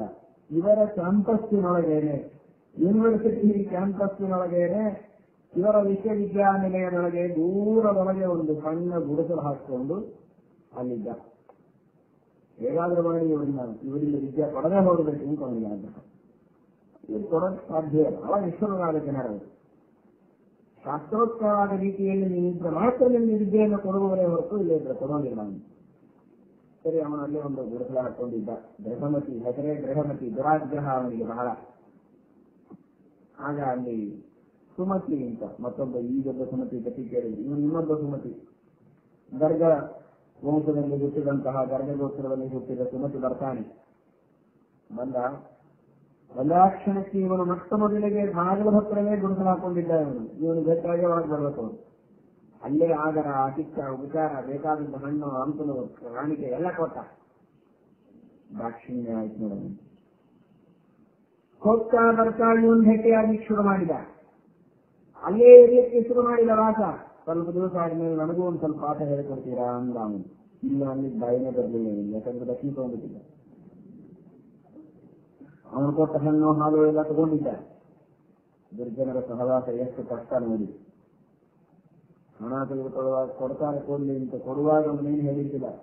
ಪಾಪ ಬರ್ತಾ ಇದ್ದೀರಿ, ಬಿಸಿಲೊಳಗೆ ಶ್ರಮ ಆಗಿ ತಗೊಳ್ರಿ ಇದು ಕೊಟ್ಟ. ಆದ್ರೆ ಆಮೇಲೆ ಕಲಸರಿ ಪ್ರಾರಂಭ ಮಾಡಿದೆ. ಇವನು ಹೇಳಲಿಕ್ಕೆ ಶುರು ಮಾಡಿದ. ಯಾವಾಗ ಅವನು ಅಯೋಗ್ಯನಾದರೂ ಕೂಡ, ಅದು ಅನಧಿಕಾರಿಯಾದರೂ ಕೂಡ, ದುರಾಚಾರಿಯಾದರೂ, ನಾವೆಲ್ಲ ಅವನಿಗೆ ವಿದ್ಯೆಯನ್ನು ಓದುವ ಅರ್ಹತೆ ಇಲ್ಲ ಅಂತ ಹೇಳಿದಾಗಲೂ ನೀನು ಅವನಿಗೆ ವಿದ್ಯೆಯನ್ನು ಕೊಡ್ತಿದ್ದೀವಿ ಅಂತ ಆ ಗುರುಕುಲದಲ್ಲಿರುವ ಎಲ್ಲಾ ಋಷಿಗಳು, ಎಲ್ಲಾ ತಪಸ್ವಿಗಳು ವಿದ್ಯೆಯನ್ನು ಕಲಿಸಿಕೊಟ್ಟ ಸುಮತಿಗೇನೆ ಬಹಿಷ್ಕಾರ ಹಾಕಿದ್ದಾರೆ, ದೂರ ಇಟ್ಟಿದ್ದಾರೆ. ಯಾರೂ ಮಾತಾಡಿಸ್ತಾ ಇಲ್ಲ. ಬಹಳ ದೂರದಲ್ಲಿ ಇವನನ್ನು ಇಟ್ಟಿದ್ದಾರೆ. ಬಹಳ ದುಃಖವಾಯಿತು ಇವನಿಗೆ. ಕೊನೆಗೆ ಒಂದು ಸಲ ಮರಣವನ್ನು ಹೊಂದಿದ್ದಾನೆ. ಕಲ್ಪ ಕೋಟಿ ಸಹಸ್ರಾಣಿ ಕಲ್ಪ ಕೋಟಿ ಶತಾನಿಕ ದುತ್ವಾ ಕ್ರಮೇಣ ನರಕಾಣಿ. ಎಷ್ಟೋ ಕೋಟಿ ಕೋಟಿ ಕೋಟಿ ವರ್ಷಗಳವರೆಗೆ ನರಕವನ್ನು ಅನುಭವಿಸಿದ್ದಾನೆ. ನರಕ ಅನುಭವಿಸಿದ ಮೇಲೆ ಮತ್ತೆ ಉತ್ತಮವಾದ ಜನ್ಮ ಬಂತೇನು ಬರಲಿಲ್ಲ. ಇನ್ನೂ ಪಾಪ ಮುಗಿದಿರಲಿಲ್ಲ. ಭಗವಂತನಿಗೆ ಅಪ್ರಿಯರಾದ, ಅನಾಚಾರಿಗಳಾದ, ಭಗವಂತನಿಗೆ ಅಪೇಕ್ಷಿತರಲ್ಲದೇ ಇರುವ ವ್ಯಕ್ತಿಗಳು ಯಾರೋ, ದೇವರ ಆಜ್ಞೆಯನ್ನು ಉಲ್ಲಂಘನ ಮಾಡಿ ಜೀವನ ಮಾಡುವವರು, ಅಂಥವರಿಗೆ ಭಗವತ್ಸತ್ವದ ಉಪದೇಶ ಮಾಡಿದರೆ ದೇವರಿಗೆ ಬೇಸರ. ಅಷ್ಟು ಬೇಸರವಾಗಿ ಭಗವಂತ ಇವರಿಗೆ ಇಷ್ಟು ನರಕಗಳನ್ನು ಕೊಟ್ಟು ಮುಂದೆ ಕಪ್ಪೆಯಾಗಿ ಹುಟ್ಟಿದ್ದಾನೆ, ಹಂದಿಯಾಗಿ, ಬೈತಿರ್ತಾರೆ ಕಪ್ಪಿ, ಹಂದಿ, ನಾಯಿ ಎಲ್ಲ ಆಗಿದ್ದಾನೆ. ಕಪ್ಪೆಯಾಗಿ, ಹಂದಿಯಾಗಿ, ನಾಯಿಯಾಗಿ, ಕಾಗೆಯಾಗಿ, ನಾನಾಂಧವಾದ ನೀತಿಗಳಲ್ಲಿ ಹುಟ್ಟಿ ಕ್ರಮೇಣ ಅವರು ಒಂದೊಂದೇ ವರ್ಣಗಳ ಮೇಲೆ ಹುಟ್ಟಾಗುತ್ತಾ ಕೊನೆಗೆ ಬ್ರಾಹ್ಮಣನಾಗಿ ಹುಟ್ಟಿದ್ದಾನೆ. ಹುಟ್ಟಿದ ಮೇಲೆ ಬ್ರಹ್ಮರಾಕ್ಷಸ ಬಡ್ಕೊಂಡು ಆ ಪಾಪ ಎಲ್ಲಿ ತನಕ ಹರಿದು ಬರ್ತಾ ಇದೆ ನೋಡಿ. ಆಗ ಎಲ್ಲಿ ನೋಡಿದರೆ ಅಲ್ಲಿ ಹಾಹಾಕಾರ ಮಾಡುವುದು, ಹುಚ್ಚರಂತೆ ಓಡಾಡುವುದು, ಓದುವುದಕ್ಕಿಲ್ಲ, ಬರೆಯುವುದಕ್ಕಿಲ್ಲ, ಊಟ ಇಲ್ಲ, ನಿದ್ರೆ ಇಲ್ಲ, ಯಾವಾಗಲೂ ಗಾಬರಿ, ಯಾವಾಗಲೂ ಮೈ ಉರಿದಂತೆ ಕುಣಿದಾಡ್ತಾ ಇದ್ದಾನೆ. ಮೈಯಲ್ಲಿ ರಾಕ್ಷಸನ ಪ್ರವೇಶವಾಗಿದೆ. ಆಗ ಇವರ ತಂದೆ ಮಗನನ್ನು ಕರೆದುಕೊಂಡು ಅಗಸ್ತ್ಯ ಋಷಿಗಳ ಹತ್ತಿರ ಬಂದಿದ್ದಾರೆ.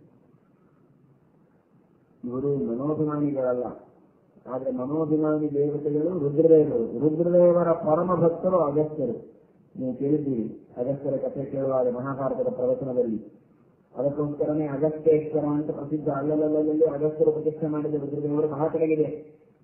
ಹೀಗಾಗಿ ಮನೋಭಿಮಾನಿಗಳಾದ ರುದ್ರದೇವರ ಅವತಾರ ದೂರ್ವಾಸರು, ಮನೋಭಿಮಾನಿಯಾದ ಸ್ಕಂದನ ಅವತಾರ ಸನತ್ಕುಮಾರರು. ಇವರಿಗೇನೂ ಅಲ್ಲ, ಆದರೆ ಮನೋಭಿಮಾನಿಗಳಾದ ರುದ್ರದೇವರ ಭಕ್ತರು. ಡಾಕ್ಟರ್ ಮಾಡೋ ಕೆಲಸ ಕಂಪೌಂಡರು ಮಾಡಬಹುದು, ಡಾಕ್ಟರ್ ಇಲ್ಲೇ ಇದ್ದಾಗ ವಿಚಾರ. ಹಾಗೆ ಅಗತ್ಯ ರೀತಿಗಳು ಆ ರುದ್ರದೇವರ ಭಕ್ತರು ಕಂಪೌಂಡರ್ ಇದ್ದಾಗ ಇವರು ಬಹಳ ದಿವಸ ರುದ್ರದೇವರ ಹತ್ರ ಕೆಲಸ ಮಾಡಿದ್ರಿಂದ ಮನಸ್ಸಿನ ಯಾವುದೇ ಕಾಯಿಲೆಗಳಿಗೆ ಔಷಧಿ ಕೊಡೋದಕ್ಕೆ ಅಗಸ್ತ್ಯರು ಸಮರ್ಥರೇ. ಹೀಗಾಗಿ ಅಗಸ್ತ್ಯ ಋಷಿಗಳ ಹತ್ರ ಬಂದ ಇವನು ಹುಡುಕೊಂಡು ಅಗಸ್ತ್ಯ ಋಷಿಗಳು ತಮ್ಮ ಜ್ಞಾನದಿಂದ ತಿಳಿದರು ಇವನು ಜನ್ಮಾಂತರದಲ್ಲಿ ಅಯೋಗ್ಯರಿಗೆ ಬ್ರಹ್ಮೋಪದೇಶ ಮಾಡಿದ್ದರ ಪರಿಣಾಮದಿಂದ ಈ ವಿಧವಾದ ದುರ್ಗತಿಯನ್ನು ಹೊಂದುತ್ತಾ ಇದ್ದಾನೆ. ಆದ್ದರಿಂದ ಇವನು ಏನಾದರೂ ಒಂದು ಉಪಾಯವನ್ನು ಹೇಳಬೇಕು ಅಂದ್ರೆ ಅದಕ್ಕೆ ಪಾಪ ವಿನಾಶನಿ ತೀರ್ಥ ಅಂತ ಇದೆ ವೆಂಕಟಾಚಲದಲ್ಲಿ ನೋಡಿರಬಹುದು, ಕೇಳಿರಬಹುದು ನೀವೆಲ್ಲ. ಸ್ವಾಮಿ ಪುಷ್ಕರಣಿ ತೀರ್ಥವಲ್ಲದೆ ಸ್ವಲ್ಪ ಮುಂದೆ ಹೋದಾಗ ಪಾಪ ವಿನಾಶಿನಿ ಅಂತ ತೀರ್ಥ ಇದೆ. ಆ ಪಾಪ ವಿನಾಶನ ತೀರ್ಥದಲ್ಲಿ ಪಡೆದುಕೊಂಡು ಹೋಗಿ ಇವನನ್ನ ಸ್ನಾನ ಮಾಡಿ ಭೂತ ಪ್ರೇತ ಪಿಶಾಚಾನಾಂ ಏಕಾಲ ಬ್ರಹ್ಮರಕ್ಷಕಾನ್ ಮಹತಾಂಚೈವ ರೋಗಾಣಾಂ ತೀರ್ಥಂ ತನ್ ನಾಶಕಂ ಭೂತಂ. ಭೂತ ಪ್ರೇತ ಪಿಶಾಚಗಳ ಬಾಧ ಇರಲಿ, ಬ್ರಹ್ಮರಾಕ್ಷಸರ ಬಾಧ ಇರಲಿ, ರೋಗಗಳಿರಲಿ, ಆ ಪಾಪ ವಿನಾಶಿನಿ ತೀರ್ಥದಲ್ಲಿ ಸ್ನಾನ ಮಾಡಿದರೆ ಪರಿಹಾರವಾಗುತ್ತೆ. ಸಂಕಲ್ಪ ಪೂರ್ವಕವಾಗಿ 3 ದಿನ ಭಕ್ತಿಯಿಂದ ಸ್ನಾನ ಮಾಡಿ ಅಲ್ಲಿ ಜಪ ಮಾಡಿ ವೆಂಕಟೇಶ ದೇವರ ವರಾಹ ದೇವರ ದರ್ಶನ ಮಾಡಿ ನೀವು ನಿತ್ಯಾನ್ಹಿತವನ್ನು ಮಾಡಿಕೊಂಡು ಬಂದು ದೇವರ ದರ್ಶನ ಮಾಡಿದರೆ ಸಾಕು, ನಿಮ್ಮ ಪಾಪ ಹೋಗುತ್ತೆ ಅಂತ. ಅದಕ್ಕೆ ತಕ್ಕಂತೆ ನಿತ್ಯದಲ್ಲಿ ಸಂಕಲ್ಪ, ಸ್ನಾನ, ಆನ್ಹಿಕ, ದೇವರ ದರ್ಶನ, ದೇವರಿಗೆ ಅಭಿಷೇಕ, ಆ ಪಾಪ ವಿನಾಶನಿಯ ಪವಿತ್ರವಾದ ತೀರ್ಥವನ್ನ ಪಾನ ಮಾಡು. ಹೀಗೆ 3 ದಿವಸ ಇವರು ಕೆಲಸವನ್ನು ಮಾಡಿದ್ದಾರೆ. ತಂದೆ ಮಗನ ಎಲ್ಲ ಪಾಪಗಳು ನಿತ್ಯ ಮುಕ್ತವಾಗಿವೆ, ತಂದೆಯೂ ಮುಕ್ತವಾಗಿದ್ದಾನೆ, ಇಬ್ಬರೂ ಕೂಡ ಉದ್ಧಾರವನ್ನು ಹೊಂದಿದ್ದಾರೆ. ಈ ಉಪದೇಶ ಮಾಡಿದಂತಹ ಸುಮತಿಯ ಹಣೆ ಬರಹ ಇದು. ಇನ್ನು ಉಪದೇಶ ಮಾಡಿಸಿಕೊಂಡನಲ್ಲ, ಯೋಗ್ಯತೆ ಇಲ್ಲವೇ ಇದ್ದರು ಆ ದೃಢಮತಿ, ಅವನು ಇವನಂತೆಯೇ ನಾನಾ ವಿಧವಾದ ಯೋನಿಗಳಲ್ಲಿ ಹುಟ್ಟಿ ಬಂದು ಕೊನೆಗೆ ಹಗ್ಗಾಗಿರ್ತಾನೆ. ಅವನಿಗೆ ಯಾರು ಉಪದೇಶ ಮಾಡೋನಿಲ್ಲ. ಇವನಾದ್ರೆ ಮನುಷ್ಯ ಅಗಸ್ತ್ಯರ ಹತ್ರ ಬಂದ, ಹದ್ದಿಗೆ ಯಾರು ಉಪದೇಶ ಮಾಡಬೇಕು? ಆದರೆ ಭಗವಂತನ ಅನುಗ್ರಹದಿಂದ, ಅವನ ಪೂರ್ವಜನ್ಮದ ಸುಕೃತದಿಂದ ಹದ್ದು ಹಾರತಾ ಎಲ್ಲಿಯೂ ಬಂದು ಪಾಪ ವಿನಾಶಿನಿಯೊಳಗೆ ಮುಳುಗಿ ಎದ್ದಿದೆ. ಆ ಪಾಪ ವಿನಾಶಿನಿ ತೀರ್ಥದ ಸ್ಪರ್ಶದಿಂದ ಆ ಉಪದೇಶ ತೆಗೆದುಕೊಂಡ ದೃಢಮತಿಗೂ ಉದ್ಧಾರವಾಗಿದೆ, ನಾಡಿಗಳಿಗೆ ಉದ್ಧಾರವಾಗಿದೆ. ಮುಂದಿನ ಜನ್ಮದಲ್ಲಿ ಅವನು ಒಳ್ಳೆ ಸದಾಚಾರಿಯಾಗಿ ಅಧಿಕಾರಿಯಾಗಿ ಮತ್ತೆ ವಿದ್ಯೆಯನ್ನು ಪಡೆದು ಭಗವಂತನ ಕಥೆಗೆ ಪಾತ್ರನಾಗಿದ್ದಾನೆ ಎಂಬ ಕಥೆಯನ್ನು ಕೇಳುತ್ತಾರೆ. ಈ ಕಥೆಯನ್ನು ಕೇಳುವಾಗ ಹಿಂದಿನ ಕಥೆಗಳನ್ನು ಕೇಳಿದಿರಿ, ಈ ಕಥೆಯನ್ನು ಕೇಳ್ತಾ ಇದ್ದೀರಿ. ಮನುಷ್ಯ ಅನಾಚಾರಿಯಾಗಿರಬಾರದು, ಅನಾಚಾರಿಗಳಿಗೆ ಸದಾಚಾರಿಗಳಾಗುವಂತೆ ಮಾಡಿ ಯೋಗ್ಯವಾದ ಅಧಿಕಾರವಿದ್ದಾಗ ಉಪದೇಶ ಮಾಡಬೇಕು, ಇಲ್ಲದೇ ಇದ್ದರೆ ಉಪದೇಶ ಮಾಡಬಾರದು. ದುರ್ಜನರ ಸಹವಾಸ ಮಾಡಬಾರದು. ಅದರಿಂದ ಎಂತಹ ಘೋರವಾದ ಪಾಪಗಳು ನಮಗೆ ಬರ್ತದೆ, ಇದನ್ನು ನಾವು ಎಚ್ಚರದಿಂದ ಈ ಕಥೆಗಳಿಂದ ಅರ್ಥ ಮಾಡಿಕೊಳ್ಳಬೇಕು. ಆ ಪಾಪಗಳಿಂದ ದೂರ ಇರುವುದಕ್ಕೆ ಪ್ರಯತ್ನ ಮಾಡಬೇಕು. ಇಂತಹ ನಾನಾ ವಿಧವಾದ ತೀರ್ಥಕ್ಷೇತ್ರಗಳ ಸನ್ನಿಧಾನ ಇರುವಂತಹ ಪರಮ ಪವಿತ್ರವಾದ ಪಾವನವಾದ ಆ ವೆಂಕಟಾಚಲದಲ್ಲಿ ವೆಂಕಟೇಶ ದೇವರು ವಲ್ಮೀಕದಲ್ಲಿದ್ದಾನೆ. ಇಂತಹ ಪರಮಾತ್ಮನ ಅತ್ಯದ್ಭುತವಾದ ಲೀಲೆಯನ್ನು ವರ್ಣನೆ ಮಾಡ್ತಾ ಇದ್ದಾರೆ. ಒಂದು ಸಲ ಭಗವಂತ ಬೃಹಸ್ಪತ್ಯಾಚಾರ್ಯರು ಹೇಳಿದಂತೆ ಹತ್ತಿ ಗಿಡದ ಹಾಲು ಹತ್ತಿಯನ್ನ ತೆಗೆದುಕೊಂಡು ದಿವಸ ನಿನ್ನ ಗಾಯದ ಮೇಲೆ ಹಚ್ಚುತ್ತಾ ಇರು, ಕ್ರಮೇಣ ಅದು ವಾಸಿಯಾಗ್ತಿದೆ ಅಂತ. ಗಾಯವೇ ಇಲ್ಲದ ದೇವ, ಅವನಿಗೆ ಹೆಸರೇನೋ ಉರುಗಾಯ ಅಂತ. ನಿನ್ನೆ ಕೇಳಿಬಿಡಿ, ಭಾಗವತದೊಳಗೆ ದೇವರಿಗೆ ಉರುಗಾಯ ಅಂತ ಹೆಸರು, ಆದ್ರೆ ಅವನಿಗಾದರೂ ಒಂದೂ ಗಾಯ ಇಲ್ಲ. ಹೆಸರು ನೋಡಿದರೆ ಉರುಗಾಯ ಅಂತ. ಅಂತಹ ಅಗಾಯನಾದ ಉರುಗಾಯನಾದ ಭಗವಂತ ತಾನು ಔಷಧಿಗಾಗಿ ಅಂತ ಹೊರಟಿದ್ದಾನೆ. ಆ ಔಷಧಿಗಳಿಗೆ, ವನಸ್ಪತಿಗಳಿಗೆ ಒಂದು ದುಃಖ. ಈ ಹೂವಿನ ಗಿಡಗಳನ್ನು ನೋಡಿದರೆ ಅವುಗಳಿಗೆಲ್ಲ ಆಶ್ಚರ್ಯ, ಈ ಹೂವಿನ ಗಿಡಗಳಿಗೆ ಎಷ್ಟು ಭಾಗ್ಯ ಮಾಡಿದೆ ಅಂತ. ಹೀಗಾಗಿ ಹೂವುಗಳನ್ನು ಕಿತ್ತು ಹೋಗಿ ದೇವರ ಪಾದಕ್ಕೆ ಏರಿಸ್ತಾರೆ, ತುಳಸಿ ತಗೊಂಡು ಹೋಗಿ ದೇವರಿಗೆ ಏರಿಸ್ತಾರೆ, ನೀರು ತಗೊಂಡು ಹೋಗಿ ಅಭಿಷೇಕ ಮಾಡ್ತಾರೆ. ನಮ್ಮ ಔಷಧಿಗಳ ಗಿಡಗಳ ಕೆಲಸ ಏನು ಅಂತ. ಯಾಕಂದ್ರೆ ನಮಗೆ ರೋಗನೇ ಆಗುವುದಿಲ್ಲ. ಎಲ್ಲಾ ಔಷಧಿಗಳು ಈ ಹುಟ್ಟು ಮಾನವರಿಗೇನೆ ಆಗುತ್ತೆ. ಮಾನವರ ಸೇವೆ ಒಳಗೆ ನಮ್ಮ ಕಾಲ ಕಳೆದು ಹೋಯ್ತು. ನಾವು ಯಾವಾಗ ದೇವರ ಕಡೆಗೆ ಹೋಗೋಣ ಅಂತ ಒದ್ದಾಡ್ತಾ ಇದ್ವಿ. ಪಾಪ ಅವುಗಳಿಗೇನೋ ಒಂದು ಸಮಾಧಾನ ಮಾಡೋದಕ್ಕೋ ಅನ್ನುವಂತೆ ಪರಮಾತ್ಮ ತನಗೆ ರೋಗವಿಲ್ಲದಿದ್ದರೂ, ಗಾಯಗಳಿಲ್ಲದಿದ್ದರೂ ಆ ಔಷಧಿಗಳನ್ನ ತನಗೆ. ಅದಕ್ಕಾಗಿ ಭಗವಂತನೇ ಔಷಧಿ. ಔಷಧಂ ಜಗತಸ್ಥೇತು ಸತ್ಯಧರ್ಮ ಪರಾಕ್ರಮ ಉಷ್ಟಾನಾಂ ನಿಧಿ. ಆದ್ದರಿಂದ ಪರಮಾತ್ಮ ಉಷ್ಟಾನಾಂ ಅಶ್ವಯೋಗತಃ ಔಷಧಿ. ಉಷ ಗಾಹೆ, ಪುಷ್ಟ ಅಂದ್ರೆ ನಾನಾ ವಿಧವಾದ ಸಂಸಾರದ ಪಾಪಗಳಿಂದ ಬೆಂದು ಹೋದಂತಹ ಜನ ಇದ್ದಾರಲ್ಲ, ಅಂತಹ ಜನರಿಗೆ ಆಶ್ರಯನಾಗಿದ್ದಾನೆ ಪರಮಾತ್ಮ. ಆದ್ದರಿಂದ ಅವನಿಗೆ ಔಷಧಿ ಅಂತ ಕರೀತಾರೆ. ದೇವರೇ ಔಷಧಿ. ಅವನ ಸನ್ನಿಧಾನ ಇದ್ದಕ್ಕೆ ರೋಗಗಳಿಂದ ಸುತ್ತು ಸಾಯುವ ನಮಗೆ ಈ ಔಷಧಿಗಳು ಗುಣ ಮಾಡುತ್ತದೆ. ನಿಜವಾದ ಔಷಧಿ ಒಳಗಿರುವ ದೇವರು. ಅವನಿಗೆ ಯಾವ ಔಷಧಿ? ಆ ಪರಮಾತ್ಮ ಔಷಧಿಯನ್ನು ತೆಗೆದುಕೊಳ್ಳುವುದಕ್ಕೆ ಅಂತ ಹೊರಗೆ ಹೊರಟಿದ್ದಾನೆ. ಅವನ ಹೊರಟ ಹೊತ್ತಿಗೆ ಶ್ಯಾಮಾಕವನ್ನ, ಅಲ್ಲಿ ಬೆಳೆದಂತಹ ಎಲ್ಲ ಗಮನಗಳನ್ನ ಅಪಹಾರ ಮಾಡಿಕೊಂಡು ಹೋಗುವಂತಹ ಒಬ್ಬ ವೃಷಭ ಅಂತ ಅಸುರ. ಆ ವೃಷಭಾಸುರನನ್ನು ಸಂಹಾರ ಮಾಡಿ ದಿಗ್ವಿಜಯ ಮಾಡಿಕೊಂಡು ವರಾಹದೇವರ ಎದುರಿಗೆ ಬರ್ತಾ ಇದ್ದಾರೆ. ಶ್ರೀನಿವಾಸ ದೇವರು ಔಷಧಕ್ಕಾಗಿ ಅಂತ ಈ ಕಡೆಗೆ ಹೊರಟಿದ್ದಾರೆ. ಇಬ್ಬರಿಗೂ ಭೇಟಿಯಾಗಿದೆ. ಭೇಟಿಯಾದರೆ 2 ನಿಮಿಷ ಸುಮ್ಮನೆ ನಿಂತು ಬಿಟ್ಟಿದ್ದಾರೆ. ಏನು ಅದ್ಭುತವಾದಂತಹ ವೃಕ್ಷ ಇರಬೇಕು ವಿಚಾರ ಮಾಡಿ. ಈ ವೃಕ್ಷ ನೋಡುವುದಕ್ಕೆ ಬ್ರಹ್ಮಾದಿ ದೇವತೆಗಳು ತುಂಬಿ ಬಿಟ್ಟಿದ್ದಾರೆ ಆಗಸದಲ್ಲಿ. ಸೂರ್ಯನ ಬೆಳಕೆ ಒಂದು ಕಿರಣವೂ ಕೆಳಗೆ ಬರದಂತೆ ದೇವತೆಗಳು ಗುಂಪು ತುಂಬಿದೆ ಆಕಾಶವಾಗಿ. ಎಷ್ಟು ದೇವತೆಗಳು ತುಂಬಿರಬಹುದು. ಹಾಗಾದ್ರೆ ಕತ್ತಲೆ ಆಗಿ ಹೋಗಿತ್ತೇನು ಅಂತ ತಿಳ್ಕೋಬೇಡ್ರಿ. ಕತ್ತಲೆ ಆಗೋದಕ್ಕೆ ಪ್ರಸಕ್ತಿನೇ ಇಲ್ಲ. ಸೂರ್ಯನ ಕಿರಣಗಳಿಗಿಂತಲೂ ಅತ್ಯದ್ಭುತವಾದ ಕಿರಣಗಳು, ಪ್ರಕಾಶಗಳಿದ್ದದ್ದು ಬ್ರಹ್ಮಾದಿ ದೇವತೆಗಳಿಗೆ. ಹೀಗಾಗಿ ಬೆಳಕು ಕತ್ತಲಾಗುವ ಪ್ರಸಕ್ತಿ ಏನಿದೆ? ಶ್ರೀಮದಾಚಾರ್ಯರ ಪಾಠ ಹೇಳುವಾಗ ದೀಪ ಆಗಿ ಹೋಯಿತು. ಇಂಥ ರೀತಿ ಇರಲಿಲ್ಲ, ತುಪ್ಪದ ದೀಪವೇ. ಆದ್ರೆ ಯಾವುದೋ ಕಾರಣಕ್ಕೆ ತುಪ್ಪ ಮುಗಿಯಿತೋ ಗಾಳಿ ಬಂತೋ ಆಡಬೇಕು. ಅಥವಾ ಶ್ರೀಮದಾಚಾರ್ಯರ ಮಹಿಮೆ ತೋರಿಸಬೇಕು ಅಂತೇಳಿ ಶ್ರೀಮದಾಚಾರ್ಯರ ಅಪ್ಪ ಪವನ ಪುತ್ರರಿವರು ಇವರಪ್ಪ ಗಾಳಿ ದೀಪ ಆಡಿಸಿದ. ಯಾಕಂದ್ರೆ ಮಗನ ಮಹಿಮಾ ಗೊತ್ತಾಗಲಿ ಈಗ.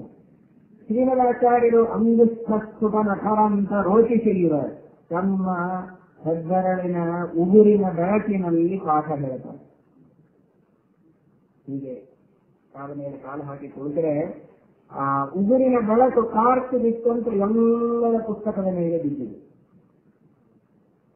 ಸರಸ್ವತಿಗೆ ಆನಂದವೇ ಆನಂದ. ಪುಸ್ತಕಾಭಿಮಾನಿ ದೇವತೆಯಾದ ಸರಸ್ವತಿಗೆ ಯಾರದೋ ಬೆಳಕಿನಲ್ಲಿ ಓದೋದು ಅಂದ್ರೆ ಏನು ಮರ್ಯಾದೆ ಹೋದಂತೆ ಆಗ್ತದೆ. ಅಗ್ನಿದೇವರು ಯಾರೋ ಗಂಡಸವನು, ಇನ್ನೊಬ್ಬರ ಗಂಡಸರ ಬೆಳಕಿನೊಳಗೆ ನಾವಿರೋದು ಅಂದ್ರೆ ಹೇಗೆ? ನನ್ನ ಗಂಡನ ಬೆಳಕಿನೊಳಗೆ ಇವತ್ತು ನಾನಿರುವಂತೆ ಆಯಿತಲ್ಲ ಅಂತ ಎದುರಿಗಿರುವ ಪುಸ್ತಕಾಭಿಮಾನಿನಿಯಾದ ಸರಸ್ವತಿ ಶ್ರೀಮದಾಚಾರ್ಯರ ಬೆಳಕಿನಲ್ಲಿ ತಾನಿದ್ದಾಗ ಗಂಡನ ಬೆಳಕಿನೊಳಗೆ ಇವತ್ತು ನಾನಿದ್ದು ಜೀವನವನ್ನ ಧನ್ಯ ಮಾಡಿಕೊಂಡೆ ಅಂತ ಅನಿಸ್ತಲೂ ಇಲ್ಲ. ಯಾರದೋ ಮನೆಯೊಳಗೆ ಬಾಡಿಗೆ ಇದ್ದು ಬಾಡಿಗೆ ದೀಪ ಹಚ್ಕೊಂಡು ಇದ್ರೆ ಇಂತೂ ನಮ್ಮ ಮನೆಯೊಳಗೆ ನಾವು ದೀಪ ಹಚ್ಕೊಂಡಿರೋ ಹಂಗೆ ಆಯ್ತಪ್ಪ, ಸ್ವಂತ ಮನೆ ತಗೊಂಡು ಖುಷಿ ಪಡ್ತೀರ ನೀವು. ಹಾಗೆ ಸರಸ್ವತಿ ಆನಂದ ಪಟ್ಟಳೇನೋ ಅಂತ ಅಂತಹ ಅದ್ಭುತವಾದ ರೀತಿಯಲ್ಲಿ ಶ್ರೀಮದಾಚಾರ್ಯರು ಪಾಠ ಹೇಳಿದರು ಅಂತ ನಾವು ಕೇಳ್ತಾ ಇದ್ದೇವೆ. ಶ್ರೀಮದ್ ಆನಂದ ತೀರ್ಥ ಭಗವತ್ಪಾದಾಚಾರ್ಯರ ಪ್ರಕಾಶವೇ ಹೀಗಿದೆ. ಅವರು ಭಾರಿ ಬ್ರಹ್ಮರು, ಅಲ್ಲಿ ಬ್ರಹ್ಮದೇವರೇ ನಿಂತಿದ್ದಾರೆ, ರುದ್ರದೇವರೇ ನಿಂತಿದ್ದಾರೆ. ಅದಕ್ಕಾಗಿಯೇ ಶ್ರೀಮದ್ ಆಚಾರ್ಯರು ಬಸವಾರಣ್ಯಕದಲ್ಲಿ ಏಕಸ್ಯವ ಅಕ್ಷರಸ್ಯ ಪ್ರಶಾಸನೆ ಗಾರ್ಗ್ಯ ಸೂರ್ಯ ಚಂದ್ರಮತೋ ವಿಧಿಗಳು ಪೃಷ್ಠತಃ. ಸೂರ್ಯ ಚಂದ್ರರು ಅನ್ನುವ ಶಬ್ದಕ್ಕೆ ಬ್ರಹ್ಮರುದ್ರರು ಅಂತ ಅರ್ಥ ಮಾಡ್ತಾರೆ ಆಚಾರ್ಯರು. ಸೂರ್ಯಚಂದ್ರರು ಅಂದ್ರೆ ಬ್ರಹ್ಮರುದ್ರರು. ಸೂರ್ಯಚಂದ್ರರಿಗಿಂತಲೂ ಕೋಟಿ ಪಟ್ಟು ಪ್ರಕಾಶ ಹೆಚ್ಚಿದೆ ಅವರಿಗೆ. ಅಂತಹ ಬ್ರಹ್ಮಾದಿ ದೇವತೆಗಳು ಆಗಸದಲ್ಲಿ ನಿಂತಿದ್ದಾರೆ. ಈ ಕೆಳಗಿದ್ದವರು ವರಾಹದೇವರು, ಶ್ರೀನಿವಾಸ ದೇವರು, ಅವರ ಬೆಳಕೇನು ಕಡಿಮೆ, ಅನಂತ ಸೂರ್ಯ ಪ್ರಕಾಶಗಳು. ಅಂತಹ ಅದ್ಭುತವಾದ ಪ್ರಕಾಶಮಯವಾದ ವಾತಾವರಣದಲ್ಲಿ ಇವರಿಬ್ಬರೂ ನಿಂತಿದ್ದಾರೆ. ಇದರ ಆಲೋಚನೆ ನೀವು ಮಾಡಲಿಕ್ಕೆ ಸಾಧ್ಯವಿಲ್ಲ. ಸುಮ್ಮನೆ ಒಂದು ಸ್ವಲ್ಪ ಕನ್ಸೀವ್ ಮಾಡಿ ಪ್ರಯತ್ನ ಮಾಡಿ, ನಮಗೂ ಆಗುದಿಲ್ಲ ನಿಮಗೂ ಆಗುದಿಲ್ಲ, ಆಲೋಚನೆ ಮಾಡಿ ನೋಡಿ. ಬಹಳ ದಿನದ ಮೇಲೆ ನಿಮಗೆ ಅತ್ಯಂತ ಬೇಕಾದ ಸ್ನೇಹಿತರು ಬಂದ್ರೆ, ಅಥವಾ ನಿಮಗೆ ಅತೀ ಪ್ರಿಯನಾದ ಮಗ ಬಂದ್ರೆ, ಅಥವಾ ಹೆಂಡತಿ ಬಂದ್ರೆ, ಗಂಡ ಬಂದ್ರೆ ಮಾತನಾಡ್ಲಿಕ್ಕಾಗೋದಿಲ್ಲ. ಎಲ್ಲಾ ಪ್ರೀತಿ ಉಕ್ಕಿ ಬರ್ತದೆ, ಕಣ್ಣಲ್ಲಿ ದಳದಳ ಅಂತ ನೀರು ಸುರಿಯುತ್ತದೆ, ಆನಂದ ರಾಷ್ಟ್ರ ತುಂಬಿ ಬರ್ತದೆ, ಕಂಠ ಬಿದಿರು ಬರ್ತದೆ. ಆದರೆ ಒಂದು ಅನುಭವ ನಿಮಗಿಲ್ಲ. ಮಕ್ಕಳು ಬಂದು ಅನುಭವಿಸಬಹುದು, ಹೆಂಡತಿ ಗಂಡ ಬಂಧು ಬಳಗ ಗೆಳೆಯ ಎಲ್ಲರೂ ಇರಬಹುದು. ಆದರೆ ಒಂದು ಅನುಭವ ನಿಮಗಿಲ್ಲ. ಜಗತ್ತಿನೊಳಗೆ ಎಲ್ಲರಿಗಿಂತಲೂ ನೀವು ಹೆಚ್ಚು ಪ್ರೀತಿ ಮಾಡುವುದು ಯಾರ ಮೇಲೆ? ನಿಮ್ಮ ಮೇಲೆ. ನಿಮಗೆ ನಿಮ್ಮದೇ ಭೇಟಿಯಾದರೆ ಹೇಗಿರ್ತದೆ ವಿಚಾರ ಮೇಲೆ? ಅದು ಆಗಲಿಕ್ಕೆ ಸಾಧ್ಯ ಇಲ್ಲ. ನಿಮಗೆ ನಿಮ್ಮ ಪ್ರತಿಬಿಂಬದ ಭೇಟಿಯಾಗಬಹುದು ಕನ್ನಡಿಗಳಿಗೆ, ಆದರೆ ಅದು ನೀವಲ್ಲ, ಅದು ಬೇರೆ, ನೀವು ಬೇರೆ, ಅದು ನಿಮ್ಮ ಚಿತ್ರ.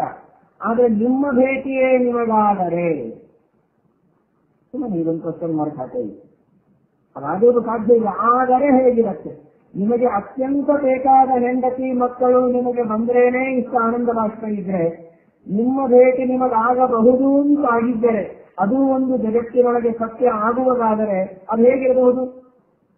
ಅದಕ್ಕೆ ಸಮಾನವಾದ ಆನಂದ ಇನ್ನೊಂದು ಆಗಲಿಕ್ಕೆ ಸಾಧ್ಯವಿಲ್ಲ ಪ್ರಪಂಚದೊಳಗೆ. ಯಾಕೆಂದ್ರೆ ನಿಮ್ಮಷ್ಟು ನೀವು ಇನ್ಯಾರ ಮೇಲೂ ಪ್ರೀತಿ ಮಾಡಿಲ್ಲ. ಆದರೆ ದುರ್ದೈವಕ್ಕೆ ನಿಮ್ಮನ್ನು ಬಿಟ್ಟು ನಿಮಗೆ ಹೋಗ್ಲಿಕ್ಕೆ ಆಗುವುದೇ ಇಲ್ಲ. ಹೀಗಾಗಿ ನಿಮ್ಮ ಭೇಟಿ ನಿಮಗೆ ಆಗೋದು ಅನ್ನೋದೇ ಸಾಧ್ಯ ಇಲ್ಲ. ಆದರೆ ದೇವರಿಗೆ ಇದು ಸಾಧ್ಯವಿದೆ. ಅವನು ತಾನೇ ಅನೇಕ ರೂಪಗಳನ್ನು ತೆಗೆದುಕೊಂಡು ಒಂದು ರೂಪದಿಂದ ಮತ್ತೊಂದು ರೂಪದ ಭೇಟಿಯನ್ನು ಮಾಡಿಕೊಳ್ಳಬಹುದು. ತನ್ನನ್ನೇ ತಾನು ನೋಡಿಕೊಂಡಾಗ ಅದೇನು ಭಗವಂತನಿಗೆ ಆನಂದವಾಗಿರಬಹುದು. ಅದು ಮೊದಲಿರಲಿಲ್ಲ ಅಂತ ತಿಳಿದುಕೊಳ್ಳಬೇಡಿ. ಆ ಆನಂದವೂ ನಿತ್ಯದಲ್ಲಿದೆ ಭಗವಂತನಿಗೆ. ಅದರ ಅಭಿವ್ಯಕ್ತಿ ಜನರಿಗಾಗುವಂತೆ ಮಾಡಿದ್ದಾನೆ ಪರಮಾತ್ಮ.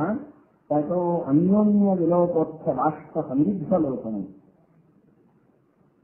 ಆ ಆನಂದ ಬಾಷ್ಪಗಳಿಂದ ಇಬ್ಬರೂ ನಿಂತ ಭಂಗಿಯನ್ನು ನೋಡಿ ಪುಷ್ಪವೃಷ್ಟಿಯನ್ನು ಮಾಡಿದ್ದಾರೆ.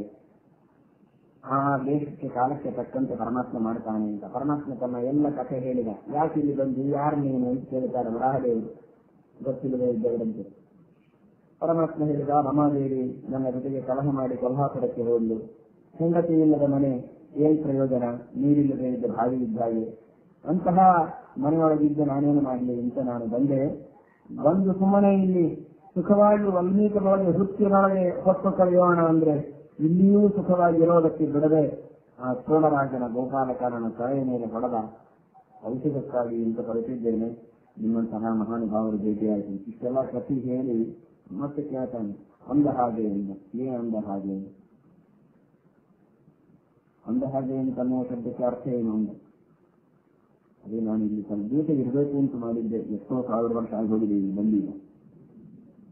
ಒಂದು ನಿಮಿಷದೊಳಗೆ ಇದ್ದೇನೆ ಅಂತ ತಾನೇ ಹೇಳಿದ್ದಾನೆ. ಈಗ ಕೇಳ್ತಾನೆ ವರಾಹದೇವರಿಗೆ, ಈಗೇನೋ ಒಂದು ಕ್ರಮ ಬಂದಿದೆ, ಏನೋ ಅಕ್ರಮ ಸಕ್ರಮ ಅಂತ ಇಲ್ಲಿ ಬಂದಿಲ್ಲ. ನನಗೆ ರಾಯಚೂರಿಗೆ ಬಂದಾಗಿಲ್ಲ, ಹುಬ್ಬಳ್ಳಿ ಧಾರವಾಡ ಕಡೆಗೆ ಭಾಳ ಇದೆ. ನೀವು ಅಕ್ರಮ ಮಾಡೋದು ಕಡಿಮೆ ಕಾಣಿಸ್ತದೆ. ಅಕ್ರಮ ಸಕ್ರಮ ಅಂತ ಅಕ್ರಮವಾಗಿ ಮಾಡಿದ್ದನ್ನ ಈ ಕೇಳಿದವರು ಬಂದು ಮತ್ತೆ ಅದನ್ನು ಸಕ್ರಮ ಮಾಡಿ ಇದೇ ರೀತಿ ಅಕ್ರಮವನ್ನು ಎಲ್ಲರೂ ಮಾಡ್ತಾ ಇರಿ ಅಂತ ಪ್ರೋತ್ಸಾಹ ಕೊಡುವಂತೆ ಅದನ್ನು ಮತ್ತೆ ಸಕ್ರಮ ಮಾಡಿ ಹೋಗ್ತಾರೆ ಅಂತ ಕೇಳಿದ್ದೇವೆ. ಹಾಗೆ ಈಗ ನಾನು ಅಕ್ರಮ ಮುಂದೆ ಕಲಿಯುವುದೊಳಗೆ ಹೀಗಿರ್ತಾರೆ ಅಂತ ತೋರಿಸ್ತಾನೆ ದೇವರು. ಮೊದಲಿಗೆ ಬಂದು ಇದು ಬಿಟ್ಟ ಎಷ್ಟೋ ದಿವಸದಿಂದ ಒಂದು 4 ಹೆಜ್ಜೆ ಭೂಮಿ ಕೊಟ್ಟರೆ ಸುಖವಾಗಿರ್ತೇನೆ, ಇಲ್ಲಿ ವಾಸ ಮಾಡಿಕೊಂಡು. ನಿಮ್ಮದೇ ಇದೆಲ್ಲ ಭೂಮಿರ್ಧರಣಿ ಲೋಕಧಾರಣಿ ಉದ್ರಕಾಕಿ ವರಾಹೇನ, ಆದ್ದರಿಂದ ನನಗೆ ವಾಸ ಮಾಡೋದಕ್ಕೆ ಸ್ವಲ್ಪ ಅವಕಾಶ ಕೊಡಬೇಕು ಅಂತ ವರಾಹದೇವರು ಅಷ್ಟೇ ಕರಾರು ಮಾಡಿ ಹೇಳ್ತಾರೆ. ಫಲ ಮೌಲ್ಯೇನ ದೃಶ್ಯತಾನು, ಏನ್ ಹಣ ಕೊಡ್ತೀವಿ ಅಂತ ಕೇಳಿಬಿಟ್ಟರು. ಇಷ್ಟೊತ್ತು ಪ್ರೀತಿಯಿಂದ ಮಾತನಾಡಿದವರು ಆನಂದ ಬಾಷ್ಪ ಎಲ್ಲಾ ಮುಗಿದೋಯ್ತು. ದುಡ್ಡಿನ ವ್ಯವಹಾರ ಬಂದಾಗ ಯಾವ ಆನಂದ ಇಲ್ಲ, ಬಾಷ್ಪ ಇಲ್ಲ. ಏನ್ ಹಣ ಕೊಡ್ತೀವಿ ಹೇಳಿ? ಪರಮಾತ್ಮ ಹೇಳಿದ, ಮುಂದೆ ನಾನು ಕಲಿಯುಗದಲ್ಲಿ ಇಲ್ಲಿಯೇ ವಾಸ ಮಾಡಬಹುದಿದ್ದೇನೆ. ಆ ವಾಸ ಮಾಡಿದಾಗ ನನ್ನ ದರ್ಶನಕ್ಕೆ ಜನ ಬರ್ತಾರೆ. ಬಂದರೆ ಮೊದಲಿಗೆ ನಿನ್ನ ದರ್ಶನ, ನಿನಗೆ ನೈವೇದ್ಯ, ನಿನಗೆ ಕ್ಷೀರಾಭಿಷೇಕ ಮಾಡಿ ಆಮೇಲೆ ನನ್ನ ಹತ್ರ ಬರಬೇಕು. ಅಂದ್ರೆ ದೇವರು ತಾನು ಮನೆ ತೆಗೆದುಕೊಂಡು ಇರೋದಕ್ಕೆ ತಾನೇನು ಒಂದು 10 ಪೈಸಾ ಎತ್ತಿಕೊಳ್ಳಿಲ್ಲ ವರಾಹದೇವರಿಗೆ. ಎಲ್ಲ ಜನರ ಮೇಲೆ ಆಗಿಬಿಟ್ಟ. ಕಲೆಕ್ಷನ್ ಮಾಡಿ ಕಾರ್ಯಕ್ರಮ ಮಾಡೋದು ಅವಶೇಷವಾಗಿ ಆಗಿದೆ. ನಾನು ಸ್ವಂತ ಖರ್ಚಿನಿಂದ ಏನು ಮಾಡುವುದಿಲ್ಲ, ಮುಂದೆ ಬರುವಂತಹ ಜನ ಅವರೇ ನನ್ನ ಪರವಾಗಿ ನಿನಗೆ ನೈವೇದ್ಯ ಮಾಡ್ತಾರೆ, ಕ್ಷೀರಾಭಿಷೇಚನ ಮಾಡ್ತಾರೆ. ಅದರಿಂದ ನೀನು ತೃಪ್ತನಾದ, ಅದೇ ನಿನಗೆ ನಾನು ಕೊಡುವಂತಹ ಹಣ ಅಂತ. ಅವನು ಕೂಡ ಸರಿಯಾಗಿ ಅಳಲಿದ್ದಾರೆ ವರಾಹದೇವರು. ಹೆಜ್ಜೆ ಹೆಜ್ಜೆ ಅಳಲು ತಾನು 3 ಪಾದ ಭೂಮಿಯನ್ನೇ ಕೇಳಿ ಇಡೀ ಜಗತ್ತನ್ನೇ ಅಳದಂತಹ ಮಹಾನುಭಾವ ವಾಮನ ರೂಪಿಯಾಗಿ. ಆದ್ರೆ ಅದೇ ಪರಮಾತ್ಮ ಲೀಲೆಯಿಂದ ಈಗ ಅಷ್ಟು ದೊಡ್ಡ ಹೆಜ್ಜೆ ಮಾಡಲಿಲ್ಲ. 100 ಹೆಜ್ಜೆಗಳನ್ನ ಇಟ್ಟು ಅಳಲು ಇಷ್ಟನ್ನು ನಿನಗೆ ಭೂಮಿಯನ್ನು ಕೊಟ್ಟಿದ್ದೇನೆ. ಪಾದ ಶತಮಾತ್ರ ರಮಾಪತಿದೆ. ಹಾಗಾದ್ರೆ 100 ಪಾದ ಭೂಮಿ ಮಾತ್ರ ಕೊಟ್ಟರೆ ಉಳಿದ ಭೂಮಿ ಎಲ್ಲ ವೆಂಕಟೇಶ ದೇವರದಲ್ಲ ಅಂತ ತಿಳ್ಕೊಬೇಡಿ. ಉಳಿದ ಭೂಮಿ ಎಲ್ಲ ವೆಂಕಟೇಶ ದೇವರದಲ್ಲದೆ ಇರಬಹುದು, ಆದ್ರೆ ವರಾಹದೇವರದೇ. ಇಡೀ ಭೂಮಿ 7 ಪರ್ವತ ಅಲ್ಲ, ಇಲ್ಲಿರುವ 7 ಕೊಂಡರಗಳು ಅಷ್ಟೇ ಅಲ್ಲ, ಇಡೀ ಸಮಗ್ರವಾದಂತಹ ಭೂಮಿಯೇ ವರಾಹದೇವರಿಗೆ ಸಂಬಂಧಪಟ್ಟದ್ದು. ಆದ್ದರಿಂದ ಇದೀಗ ಜಗಳ ಬಂದಿತ್ತಲ್ಲ, 7 ಗುಡ್ಡನೋ 2 ಗುಡ್ಡನೋ ಎಷ್ಟು ವೆಂಕಟೇಶ ದೇವರಿಗೆ ಸಂಬಂಧಪಟ್ಟದ್ದು ಅಂತ. 7 ಗುಡ್ಡ 700 ಗುಡ್ಡ, ಇಡೀ ಭೂಮಿಯೇ ವರಾಹದೇವರಿಗೆ ಸಂಬಂಧಪಟ್ಟದ್ದು. ಆ ಭೂಮಿಯನ್ನು ಬಿಟ್ಟು ಹೊರಗಿರುವುದಾದರೂ ಇರಬಹುದೇ ಹೊರತು ಭೂಮಿಯೊಳಗೆ ಬೇರೆಯವರು ಇರುವುದಕ್ಕೆ ಅವಕಾಶ ಇಲ್ಲ. ಅದೆಲ್ಲವೂ ಪರಮಾತ್ಮನಿಗೆ ಸಂಬಂಧಪಟ್ಟದ್ದೇ. ಆದರೆ ವೆಂಕಟೇಶ ದೇವರ ದೇವಸ್ಥಾನಕ್ಕೆ 3 ಘಾಟಗಳನ್ನು ಭಗವಂತ ಆಳದೆ ಕೊಟ್ಟಿದ್ದಾನೆ. ವರಾಹದೇವರು ತನ್ನ ಮನೆಯಲ್ಲಿರುವ ಬಕುಲಾದೇವಿಯನ್ನ ಪರಮಾತ್ಮನ ಸೇವೆಗಾಗಿ ಅಂತ ಕೊಟ್ಟು ಕಳಿಸಿದ್ದಾನೆ. ನೀನು ಒಬ್ಬನೇ ಅಡಿಗೆ ಮಾಡಿಕೊ, ಅದಕ್ಕೇನೂ ಮಾಡ್ಕೊಳ್ಳೋದಿಲ್ಲ. ನೀನು ಯಾವುದೋ ಆಟೋ ಬಂದು ಹಾಲು ಸುರಿತಾ ಇತ್ತು, ಅದನ್ನು ಕುಡಿತಾ ಇದ್ದಿ, ಈಗ ಅದು ನಿಂತು ಹೋಗಿದೆ, ಅದಕ್ಕೋಸ್ಕರ ಅಡಿಗೆ ಮಾಡುವವರನ್ನು ಕೊಡ್ತೇನೆ ಅಂತ ಬಕುಲಾದೇವಿಯನ್ನು ಕೊಟ್ಟಿದ್ದಾನೆ. ಬಕುಲಾದೇವಿ ಅತ್ಯಂತ ಭಕ್ತಿಯಿಂದ ಪರಮಾತ್ಮನ ಪಾದಸೇವೆಯನ್ನು ಮಾಡ್ತಾಳೆ. ಅಡಿಗೆ ಮಾಡಿ ಊಟಕ್ಕೆ ಬಡಿಸಿ ಪ್ರೀತಿಯಿಂದ ಎಲ್ಲ ಸೇವೆಯನ್ನು ಮಾಡ್ತಾ ಇದ್ದಾಳೆ ಬಕುಲಾದೇವಿ. ಅಂತಹ ಬಕುಲ ಇದು ಸಾಕ್ಷಾತ್ ಯಶೋಧಾದೇವಿ. ಪರಮಾತ್ಮ ಅವತಾರ ಮಾಡಿದಾಗ ಎಲ್ಲಾ ಅವತಾರಗಳಿಂದ ನೋಡಿದ್ಲು, ಆದರೆ ಪರಮಾತ್ಮನ ಒಂದೂ ಮದುವೆಯನ್ನು ನೋಡಲಿಲ್ಲ. ಒಂದು ಮದುವೆ ಮಾಡಿಕೊಂಡ್ರೇನೆ ಎಲ್ಲರೂ ಬಂದಿರ್ತಾರೆ. ಅಂಥದ್ದು 16,108 ಮದುವೆಗೆ ಕಳಿಸಿ ಯಾವುದಾದರೂ ಒಂದು ಮದುವೆಗೆ ಕಳಿಸಿದ್ರೆ ಆಗ್ತಿತ್ತಲ್ಲ. ಎಲ್ಲ ಒಂದೇ ಸಲ ಮಾಡ್ಕೊಂಡು ನಾನು ಇಟ್ಕೊಳ್ರಿ. ಆದ್ರೆ ಯಾವುದೋ ಒಂದು ಮದುವೆ ಅಂತ ಕರೆಸಿದ್ರು ಆಗ್ತಿತ್ತು. ಈ 8 ಮದುವೆಗೆ ಒಂದಂತೂ ಬೇರೆ ಬೇರೆ ಮಾಡಿಕೊಂಡಿದ್ದಾನೆ. ಆದ್ರೆ ಆ 8 ಮದುವೆಯೂ ಕರೀಲಿಲ್ಲ. 16,100 ಮದುವೆಗಳಿಗೂ ಕರೀಲಿಲ್ಲ ಪರಮಾತ್ಮ. ಅವರಂತಾರೆ ಒಂದಾದರೂ ಮದುವೆಯನ್ನು ತೋರಿಸಬಾರದು ಅಂತ. ಈ ಜನ್ಮದೊಳಗೆ ನಾನು ಎಷ್ಟು ವಿವಾಹ ಮಾಡಿಕೊಳ್ಳಬೇಕು ಅಂತ ಸಂಕಲ್ಪ ಮಾಡಿದ್ದೆ, ಅದು ಮುಗಿದೋಯಿತು. ನಾನು 16,108 ಮಾಡ್ಕೊಂಡು ನಿಮ್ಮನ್ನು ಮದುವೆ ಮಾಡ್ಕೊಳ್ಳೋದೇ ನನ್ನ ಚಟ ಇದೆ. ಯಾರ್ಯಾರು ಏನೇನು ಕೇಳ್ತಾರೋ ಅವರವ್ರ ಸಲುವಾಗಿ ಒಂದೊಂದು ಮದುವೆ ಮಾಡ್ಕೊಂಡು ಹೋಗ್ಲಿಕ್ಕೆ ಹುಚ್ಚ ಅಂತ ತಿಳ್ಕೊಂಡಿದ್ದೇನೆ. ನನ್ನನ್ನು ಇಷ್ಟು ಜನ ತಪಸ್ಸು ಮಾಡಿ ವರ ಪಡೆದು ಅದಕ್ಕಾಗಿ ಒಗ್ಗಾಡಿದ್ದಾರೆ. ಅವರ ಉದ್ಧಾರ ಮಾಡುವುದಕ್ಕೆ ನಾನು ಇಷ್ಟು ಜನರ ಜೊತೆಗೆ ವಿವಾಹ ಮಾಡಬೇಕು ಅಂತ ಸಂಕಲ್ಪ ಇತ್ತು, ಮಾಡಿಕೊಂಡಿದ್ದೇನೆ. ಕಂಡವರನ್ನು ವಿವಾಹ ಮಾಡಿಕೊಳ್ಳುವುದು ಸಾಧ್ಯ ಇಲ್ಲ. ಜನ್ಮಾಂತರದಲ್ಲಿ ನೀನು ಬಕುಲಾದೇವಿಯಾದಾಗ ನಾನು ಮತ್ತೆ ಅವತಾರ ಮಾಡಿ ನಿನಗೆ ವಿವಾಹದ ದರ್ಶನ ಮಾಡಿಸ್ತೀನಿ ಅಂತ ಪರಮಾತ್ಮ ಆಶ್ವಾಸನ ಕೊಟ್ಟಿದ್ದಾನೆ. ಅದಕ್ಕಾಗಿ ಆ ಯಶೋಧಾದೇವಿ ಬಕುಲೆಯಾಗಿ ಇಲ್ಲಿ ಅವತಾರ ಮಾಡಿದ್ದಾಳೆ ಎಂಬುದಾಗಿ ತಿಳಿಸ್ತಾರೆ. ಹೀಗೆ ಭಗವಂತ ಅತ್ಯದ್ಭುತವಾದ ರೀತಿಯಲ್ಲಿ ಲೀಲೆಯನ್ನು ಮಾಡುತ್ತಾನೆ. ಕಶ್ಚಿತ್ ದೇವನ್ ಪೂಜಯತಿ ಕಶ್ಚಿತ್ ದೇವೇನ ಪೂಜ್ಯತೆ ಹನುಮತ ಪೂಜಿತೋಪಿ ಸ್ವಯಂ ಅರ್ಜುನ ನರ್ತತಿ. ಭಗವಂತನ ಲೀಲೆ ಎಷ್ಟು ವಿಚಿತ್ರ. ಹನುಮಂತ ದೇವರು ಜೀವೋತ್ತಮರು ಒಂದು ಕಡೆಗೆ ಪೂಜೆ ಮಾಡ್ತಾರೆ. ತಾನೇ ಸ್ವತಃ ಅರ್ಜುನನಿಗೆ ಸಾರಥಿಯಾಗಿ ಅರ್ಜುನನ ಸೇವೆ ಮಾಡಿದಂತೆ ತೋರಿಸ್ತಾನೆ. ಇದು ಭಗವಂತನ ವಿಚಿತ್ರವಾದ ಲೀಲೆ. ಹೀಗೆ ಭಗವಂತ ಬಕುಲಾದೇವಿ ತಾಯಿಯಾಗಿ ಹಿಂದಿನ ಜನ್ಮದಲ್ಲಿ ಅವತಾರ ಮಾಡಿದರೆ ಈ ಜನ್ಮದಲ್ಲಿ ಸೇವಕಿಯಾಗಿ ಹುಟ್ಟಿದ್ದಾಳೆ. ನಿತ್ಯ ಸಿದ್ಧಸ್ಥರೈ ವಿಷ್ಣೋ ಯಥೋ ಮುಖ್ಯಾಭಿವಂದನೆ ಪ್ರತೇ ಪುಣ್ಯಂ ಋಷಿಯಾಮಪ್ಯ ಪ್ರತೇ ದೋಷಸಂಗ್ರಹ. ಇಂತಹ ವೆಂಕಟೇಶನಿಗೆ ನಮಸ್ಕಾರ ಮಾಡಿದರೆ ಪುಣ್ಯಗಳ ರಾಶಿಯನ್ನ ಸೆಳೆಯಬಹುದು. ಪರಮಾತ್ಮನಿಗೆ ನಮಸ್ಕರಿಸದೆ ಸೇವೆಯನ್ನು ಮಾಡದೆ ತಿರಸ್ಕರಿಸಿದರೆ ಪಾಪಗಳ ಸಂಚಯವನ್ನು ಮನುಷ್ಯ ಮಾಡಿಕೊಳ್ಳಬಹುದು. ಆದ್ದರಿಂದ ಪರಮಾತ್ಮನನ್ನು ತಪ್ಪದೆ ಭಜಿಸಿ ಎಂಬುದಾಗಿ ಸೂತಾಚಾರ್ಯರು ತಿಳಿಸುತ್ತಾರೆ. ಪರಮಾತ್ಮನ ಈ ರೂಪವನ್ನು ಮಾಡಿದವರು ಜಗತ್ತಿನೊಳಗೆ ಯಾರೂ ಅಲ್ಲ. ಯಾವ ವಿಶ್ವಕರ್ಮನೂ ಮಾಡಲು ಸಾಧ್ಯ ಇಲ್ಲ, ಬ್ರಹ್ಮಾದಿ ದೇವತೆಗಳೂ ಮಾಡಲು ಸಾಧ್ಯ ಇಲ್ಲ. ಅಪ್ರಾಕೃತ ವಿಗ್ರಹನಾದವನು ಭಗವಂತ. ಇಂತಹ ಪರಮಾತ್ಮ ತನ್ನ ದಿವ್ಯವಾದ ಲೀಲೆಯನ್ನು ತೋರಿಸ್ತಾ ವೆಂಕಟಾಚಲದಲ್ಲಿ ಸುಖವಾಗಿ ವಾಸ ಮಾಡಿದ್ದಾನೆ ಅಂತ ಅನ್ನಬಾರದು. ನಿಜವಾಗಿ ಅಂದ್ರೆ ಸುಖವಾಗಿ ವಾಸ ಮಾಡದೇ ಇರುವ ಅವಸ್ಥೆ ದೇವರಿಗಿದೆ ಅಂತ ಅರ್ಥವಾಗುತ್ತೆ. ನಿತ್ಯ ಸುಖಪೂರ್ಣನಾದ ಪರಮಾತ್ಮ ಜಗತ್ತಿಗೆ ಸುಖವನ್ನು ಕೊಡ್ತಾ ಆನಂದದಿಂದ ಆ ವೆಂಕಟಾಚಲದಲ್ಲಿದ್ದಾನೆ ಎಂಬುದಾಗಿ ಸೂತಾಚಾರ್ಯರು ತಿಳಿಸುತ್ತಾರೆ. ಶ್ರೀಕೃಷ್ಣ.